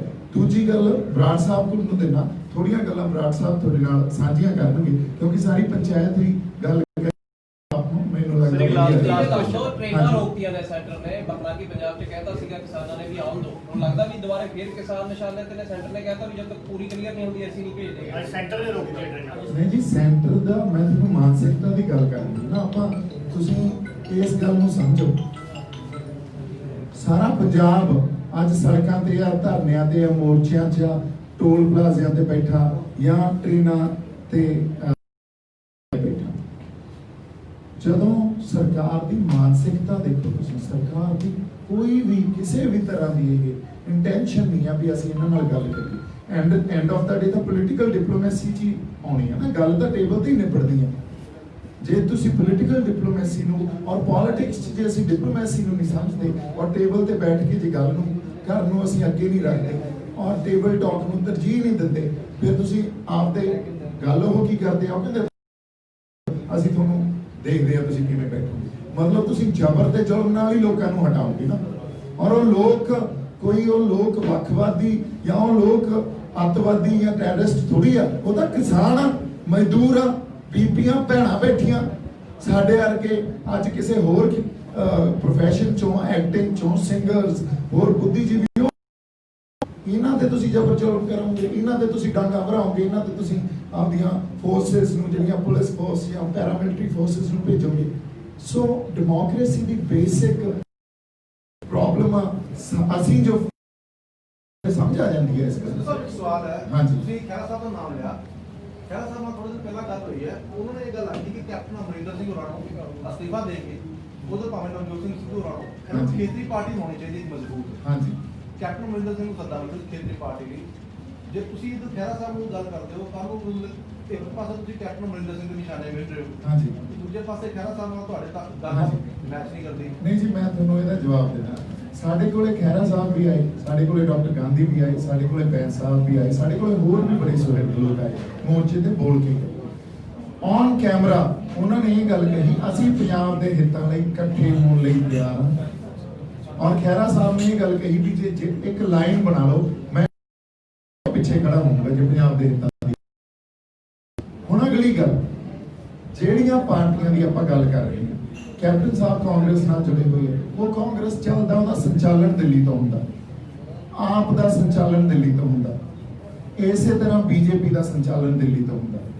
ਜਿਹੜੀ ਪਾਰਟੀ ਦਾ ਸੰਚਾਲਨ ਦਿੱਲੀ ਤੋਂ ਹੁੰਦਾ, ਉਹ ਪਾਰਟੀ ਜੇ ਅਸੀਂ ਕਹੀਏ ਪੰਜਾਬ ਦੇ ਹਿੱਤਾਂ ਦੀ ਗੱਲ ਕਰ ਸਕਦੀ ਹੈ, ਤਾਂ ਇਹ ਅਸੀਂ ਪਿਛਲੇ 73 ਸਾਲਾਂ ਦਾ ਇਤਿਹਾਸ ਦੇਖ ਲਿਆ, ਸਾਡੇ ਕੋਲ ਨਹੀਂ ਰਿਹਾ ਪਿਆ। ਕੋਈ 1-2 ਸਾਲਾਂ ਦਾ ਹੀ ਚਾਨਣ ਦਿਖਾ ਦਿਓ ਮੈਨੂੰ, ਕਦੇ ਪੰਜਾਬ ਲਈ ਕਿਤੇ ਚਾਨਣ ਨਹੀਂ ਹੋਇਆ ਹੋਵੇ। ਜਦੋਂ ਤੱਕ ਸਾਡੇ ਲੋਕ, ਕਿਉਂਕਿ ਲੋਕਾਂ ਦੀ ਮੰਗ ਆਏ, ਇਹ ਸਾਡੇ 5 ਬੰਦਿਆਂ ਦੀ ਮੰਗ ਨਹੀਂ ਆ, ਲੱਖਾਂ ਕਰੋੜਾਂ ਬੰਦਿਆਂ ਨਾਲ ਜਿਨ੍ਹਾਂ ਨਾਲ ਅਸੀਂ ਮਿਲੇ ਵੀ ਆ, ਜਿਨ੍ਹਾਂ ਨਾਲ ਸਾਡਾ ਰਾਬਤਾ ਹੋਇਆ ਮੋਰਚੇ ਦੌਰਾਨ, ਜਿਨ੍ਹਾਂ ਨਾਲ ਸੋਸ਼ਲ ਮੀਡੀਆ ਤੇ ਸਾਨੂੰ ਸੁਝਾਅ ਭੇਜਿਆ, ਉਹਨਾਂ ਦੀ ਮੰਗ ਆ ਵੀ ਪੰਜਾਬ ਨੂੰ, ਪੰਜਾਬ ਦੀ ਸਿਆਸਤ ਦੀ ਜ਼ਰੂਰਤ ਆ, ਪੰਜਾਬ ਦੇ ਸੁਹਿਰਦ ਬੰਦੇ ਇਕੱਠੇ ਹੋ ਕੇ ਪੰਜਾਬ ਦੀ ਸਿਆਸਤ ਕਰਨ, ਔਰ ਉਹਨਾਂ ਤੇ ਇੱਕ ਤੁਸੀਂ ਔਰ ਉਹ ਇਕੱਠੇ ਰਹਿਣ।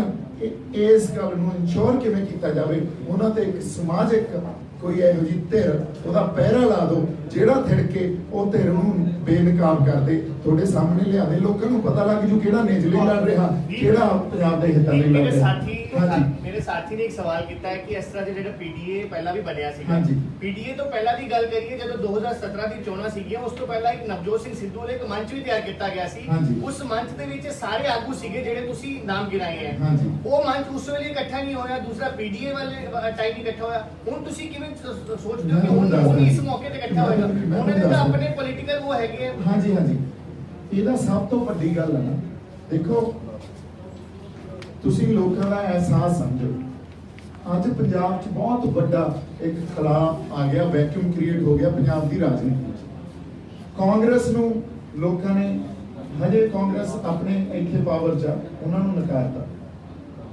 ਅਕਾਲੀ ਦਲ ਕਿਤੇ ਨਾ ਕਿਤੇ ਡਿਸਕ੍ਰੈਡਿਟ ਹੋ ਚੁੱਕਿਆ, ਲੋਕ ਉਹ ਤੋਂ ਪਾਸੇ ਹੋ ਚੁੱਕੇ। ਹੋਰ ਸਾਡੇ ਕੋਲੇ ਸਾਡੀ ਕੋਈ ਸਿਆਸਤ ਨਹੀਂ ਆ, ਆਪ ਆਈ ਸੀ ਪਰ ਆਪ ਕਿਵੇਂ ਬਿਖਰ ਗਈ, ਖਿੰਡਰ ਗਈ ਸਾਡੇ ਸਾਹਮਣੇ। ਸੋ ਐਡਾ ਵੱਡਾ ਵੈਕਿਊਮ ਕ੍ਰੀਏਟ ਹੋਣਾ, ਫਿਰ ਕਦੇ ਵੀ ਪੰਜਾਬ ਕੋਲੇ ਮੰਚ ਨਹੀਂ ਸੀ। ਇਸ ਐਜੀਟੇਸ਼ਨ ਨੇ, ਕਿਸਾਨਾਂ ਦੀ ਐਜੀਟੇਸ਼ਨ ਨੇ, ਮਜ਼ਦੂਰਾਂ ਦੀ ਐਜੀਟੇਸ਼ਨ ਨੇ ਇੱਕ ਮੰਚ ਦਿੱਤਾ। ਉਹ ਮੰਚ ਪਹਿਲਾਂ ਕਿਸੇ ਅੰਦੋਲਨ ਚੋਂ ਨਹੀਂ ਨਿਕਲਿਆ, ਆਗੂਆਂ ਨੇ, ਉਹ ਇੱਕ ਸਹਿਸੁਆ ਗੱਲ ਸੀ, ਕਿਸੇ ਦੇ ਮਨ ਚ ਆਈ ਉਹਨੇ ਕਰ ਲਈ, ਪਰ ਐਡਾ ਵੱਡਾ ਐਜੀਟੇਸ਼ਨ ਦਾ ਮੰਚ ਕਦੇ ਨਹੀਂ ਮਿਲਿਆ। ਔਰ ਇਸ ਮੰਚ ਤੋਂ ਸਾਨੂੰ ਕਿਸਾਨਾਂ ਦੇ ਜਿਹੜੇ ਮੋਰਚਿਆਂ 'ਚ ਬੋਲ ਕੇ ਗਏ ਆ, ਕੁਝ ਰੂਹਾਂ ਬੋਲ ਕੇ ਗਈਆਂ, ਉਹ ਪੋਲੀਟੀਕਲ ਮੇਨਸਟ੍ਰੀਮ ਪੋਲਿਟਿਕਸ 'ਚ ਚਾਹੇ ਨਾ ਹੋਣ, ਉੱਥੋਂ ਲੀਡਰ ਮਿਲਣਗੇ। ਸ਼ੰਭੂ ਮੋਰਚੇ 'ਚ ਤੁਹਾਨੂੰ ਲੀਡਰ ਮਿਲਣਗੇ, ਸਾਡੇ ਮੇਨਸਟ੍ਰੀਮ ਪੋਲੀਟੀਕਲ ਲੀਡਰ ਜਿਹੜੇ ਆਲਰੇਡੀ ਇਸ ਫੀਲਡ 'ਚ, ਉਹਨਾਂ 'ਚ ਤੁਹਾਨੂੰ ਲੀਡਰ ਮਿਲਣਗੇ। ਨਾਲ ਦੀ ਨਾਲ ਅਸੀਂ ਇਹ ਕਹਿ ਰਹੇ ਹਾਂ, ਇਹ ਕਦੇ ਨਹੀਂ ਹੋਇਆ ਸੀ ਅੱਜ ਤੋਂ ਪਹਿਲਾਂ ਵੀ ਕਿਸੇ ਨਾਲ ਸਮਾਜਿਕ ਧਿਰ ਦੀ ਗੱਲ ਕੀਤੀ ਹੋਵੇ, ਜਿਨ੍ਹਾਂ ਨੇ ਕਦੇ ਵੀ ਪੋਲਿਟਿਕਸ 'ਚ, ਮੇਨਸਟ੍ਰੀਮ ਪੋਲਿਟਿਕਸ 'ਚ ਪਾਰਟ ਨਾ ਲੈਣਾ, ਜਾਂ ਉਹ ਬੰਦੇ ਜਿਹੜੇ ਉੱਥੇ ਜਾ ਕੇ ਖੜੇ ਹੋ ਜਾਣਗੇ, ਉਹ ਮੇਨਸਟ੍ਰੀਮ ਪੋਲਿਟਿਕਸ 'ਚ ਨਹੀਂ ਆਉਣਗੇ। ਉਹ ਬੰਦੇ ਇਹ ਗੱਲ ਪਹਿਲੀ ਵਾਰੀ ਆਪਾਂ ਕਰ ਰਹੇ ਹਾਂ ਵੀ ਦੋ ਧਿਰਾਂ ਕੱਢੋ, ਇੱਕ ਸਮਾਜਿਕ ਇਨਕਲਾਬ ਵਾਲੀ ਕੱਢੋ, ਇੱਕ ਜਾਂ ਰਾਜਸੀ ਇਨਕਲਾਬ ਜਾਂ ਸਿਆਸੀ ਇਨਕਲਾਬ ਵਾਲੀ ਕੱਢੋ। ਜਦੋਂ ਸਮਾਜਿਕ ਇਨਕਲਾਬ ਵਾਲੀ ਧਿਰ ਰਾਜਸੀ ਇਨਕਲਾਬ ਵਾਲਿਆਂ ਤੇ ਪਹਿਰਾ ਦੇਊਗੀ, ਫਿਰ ਉਹ ਥਿਰਕਣਗੇ। ਉਹਨਾਂ ਨੂੰ ਵੀ ਤਾਂ ਡਰ ਆ ਨਾ, 2022 ਤੱਕ ਤਾਂ ਨਹੀਂ ਥਿਰਕਣ ਦਿੰਦੇ ਜਿਹੜੇ ਆ ਗਏ। ਦੀਪ ਰਾਜਨੀਤਿਕ ਮੋਰਚੇ ਦਾ ਹਿੱਸਾ ਹੋਏਗਾ ਕਿ ਸਮਾਜਿਕ ਮੋਰਚੇ ਦਾ ਹਿੱਸਾ ਹੋਏਗਾ? ਮੈਂ ਤੁਹਾਨੂੰ ਦੋਨੇ, ਅਸੀਂ ਜਦੋਂ ਸਮਾਜ ਦੀ ਗੱਲ ਕਰਦੇ ਹਾਂ, ਸਮਾਜ ਦੀ ਬਣਤਰ ਕਿਸੇ ਨਾ ਕਿਸੇ ਸਿਧਾਂਤ ਤੇ ਖੜੀ ਹੁੰਦੀ ਹੈ। ਸਾਡੇ ਸਮਾਜ ਦੀ ਬਣਤਰ ਅਸੀਂ ਕਹਿ ਲਈਏ ਧਰਮ ਦੇ ਸਿਧਾਂਤ ਤੇ ਖੜੀ ਹੈ। ਇਹ ਗੱਲ ਤੋਂ ਅਸੀਂ ਮੁਨਕਰ ਨਹੀਂ ਹੋ ਸਕਦੇ। ਗੁਰੂ ਨਾਨਕ ਸਾਹਿਬ ਦੇ ਫਲਸਫੇ ਤੇ ਖੜੀ ਆ ਜਾਂ ਹਿੰਦੂ ਧਰਮ ਦੇ ਸਿਧਾਂਤ ਤੇ ਖੜੀ ਆ, ਕਿਉਂਕਿ ਸਾਰੇ ਵਰਗ ਸਾਡੇ ਇੱਥੇ ਰਹਿੰਦੇ ਆ, ਜਾਂ ਭਗਤ ਰਵਿਦਾਸ ਜੀ ਦੇ ਸਿਧਾਂਤ ਤੇ ਖੜੀ ਆ, ਭਗਤ ਕਬੀਰ ਜੀ ਦੇ ਸਿਧਾਂਤ ਤੇ ਖੜੀ ਆ, ਕਿਸੇ ਨਾ ਕਿਸੇ ਸਿਧਾਂਤ ਤੇ ਖੜੀ ਆ। ਇਹ ਆਪਾਂ ਇਸ ਗੱਲ ਤੋਂ ਤਾਂ ਮੁਨਕਰ ਨਹੀਂ ਹੋ ਸਕਦੇ। ਇਸ ਗੱਲ ਨਾਲ ਅਸੀਂ ਸਾਰੇ ਸਹਿਮਤ ਹਾਂ। ਫਿਰ ਇੱਕ ਮਿੰਟ ਬਾਈ ਜੀ, ਭੂਮਿਕਾ ਕੀ ਹੋਏਗੀ? ਨਹੀਂ ਇੱਕ ਮਿੰਟ ਉਹਦੇ ਤੇ ਆਉਣੇ ਆ, ਪਹਿਲਾਂ ਇਸ ਗੱਲ ਤੇ ਆਈਏ। ਜਦੋਂ ਸਮਾਜ ਦੀ ਗੱਲ ਕੀਤੀ ਜਾਂਦੀ ਹੈ ਤਾਂ ਧਰਮ ਦੀ ਗੱਲ ਆਪੇ ਆ ਜਾਂਦੀ ਹੈ। ਹੁਣ ਰਾਜ ਬਿਨਾਂ ਨਾ ਧਰਮ ਚਲੇ ਹੈ, ਧਰਮ ਬਿਨਾਂ ਸਭ ਚਲੇ ਮਰੇ। ਇਹ ਗੱਲ ਨੂੰ ਸਮਝਣਾ ਬਹੁਤ ਜ਼ਰੂਰੀ ਹੈ। ਸਮਾਜ ਜਿਹੜੇ ਸਿਧਾਂਤ ਤੇ ਖੜਾ, ਉਹ ਸਿਧਾਂਤ ਤੇ ਸਮਾਜ ਨੂੰ ਵਾਪਸ ਲਿਆਉਣਾ ਪੈਣਾ। ਅਸੀਂ ਕਿਰਦਾਰ ਬਹੁਤ ਵੱਡੇ ਸਾਡੇ ਡਿੱਗ ਚੁੱਕੇ ਆ, ਕਿਰਦਾਰਾਂ 'ਚ ਕੈਰੈਕਟਰ ਇਰੋਜ਼ਨ ਹੋ ਚੁੱਕੀ ਹੈ। ਜਦੋਂ ਤੱਕ ਅਸੀਂ ਉਹ ਕਿਰਦਾਰ ਨਹੀਂ ਘੜਦੇ, ਦੇਖੋ ਸਮਾਜਿਕ ਇਨਕਲਾਬ ਦਾ ਮਤਲਬ ਇਹ ਵੀ ਹੈ, ਜਦੋਂ ਤੱਕ ਉਹ ਕਿਰਦਾਰ ਨਹੀਂ ਘੜਦੇ ਅਸੀਂ ਚੰਗੇ ਆਗੂ ਕਿਵੇਂ ਪੈਦਾ ਕਰ ਲਾਂਗੇ। ਪਰ ਕਿਤੋਂ ਸ਼ੁਰੂਆਤ ਤਾਂ ਕਰਨੀ ਪਊਗਾ।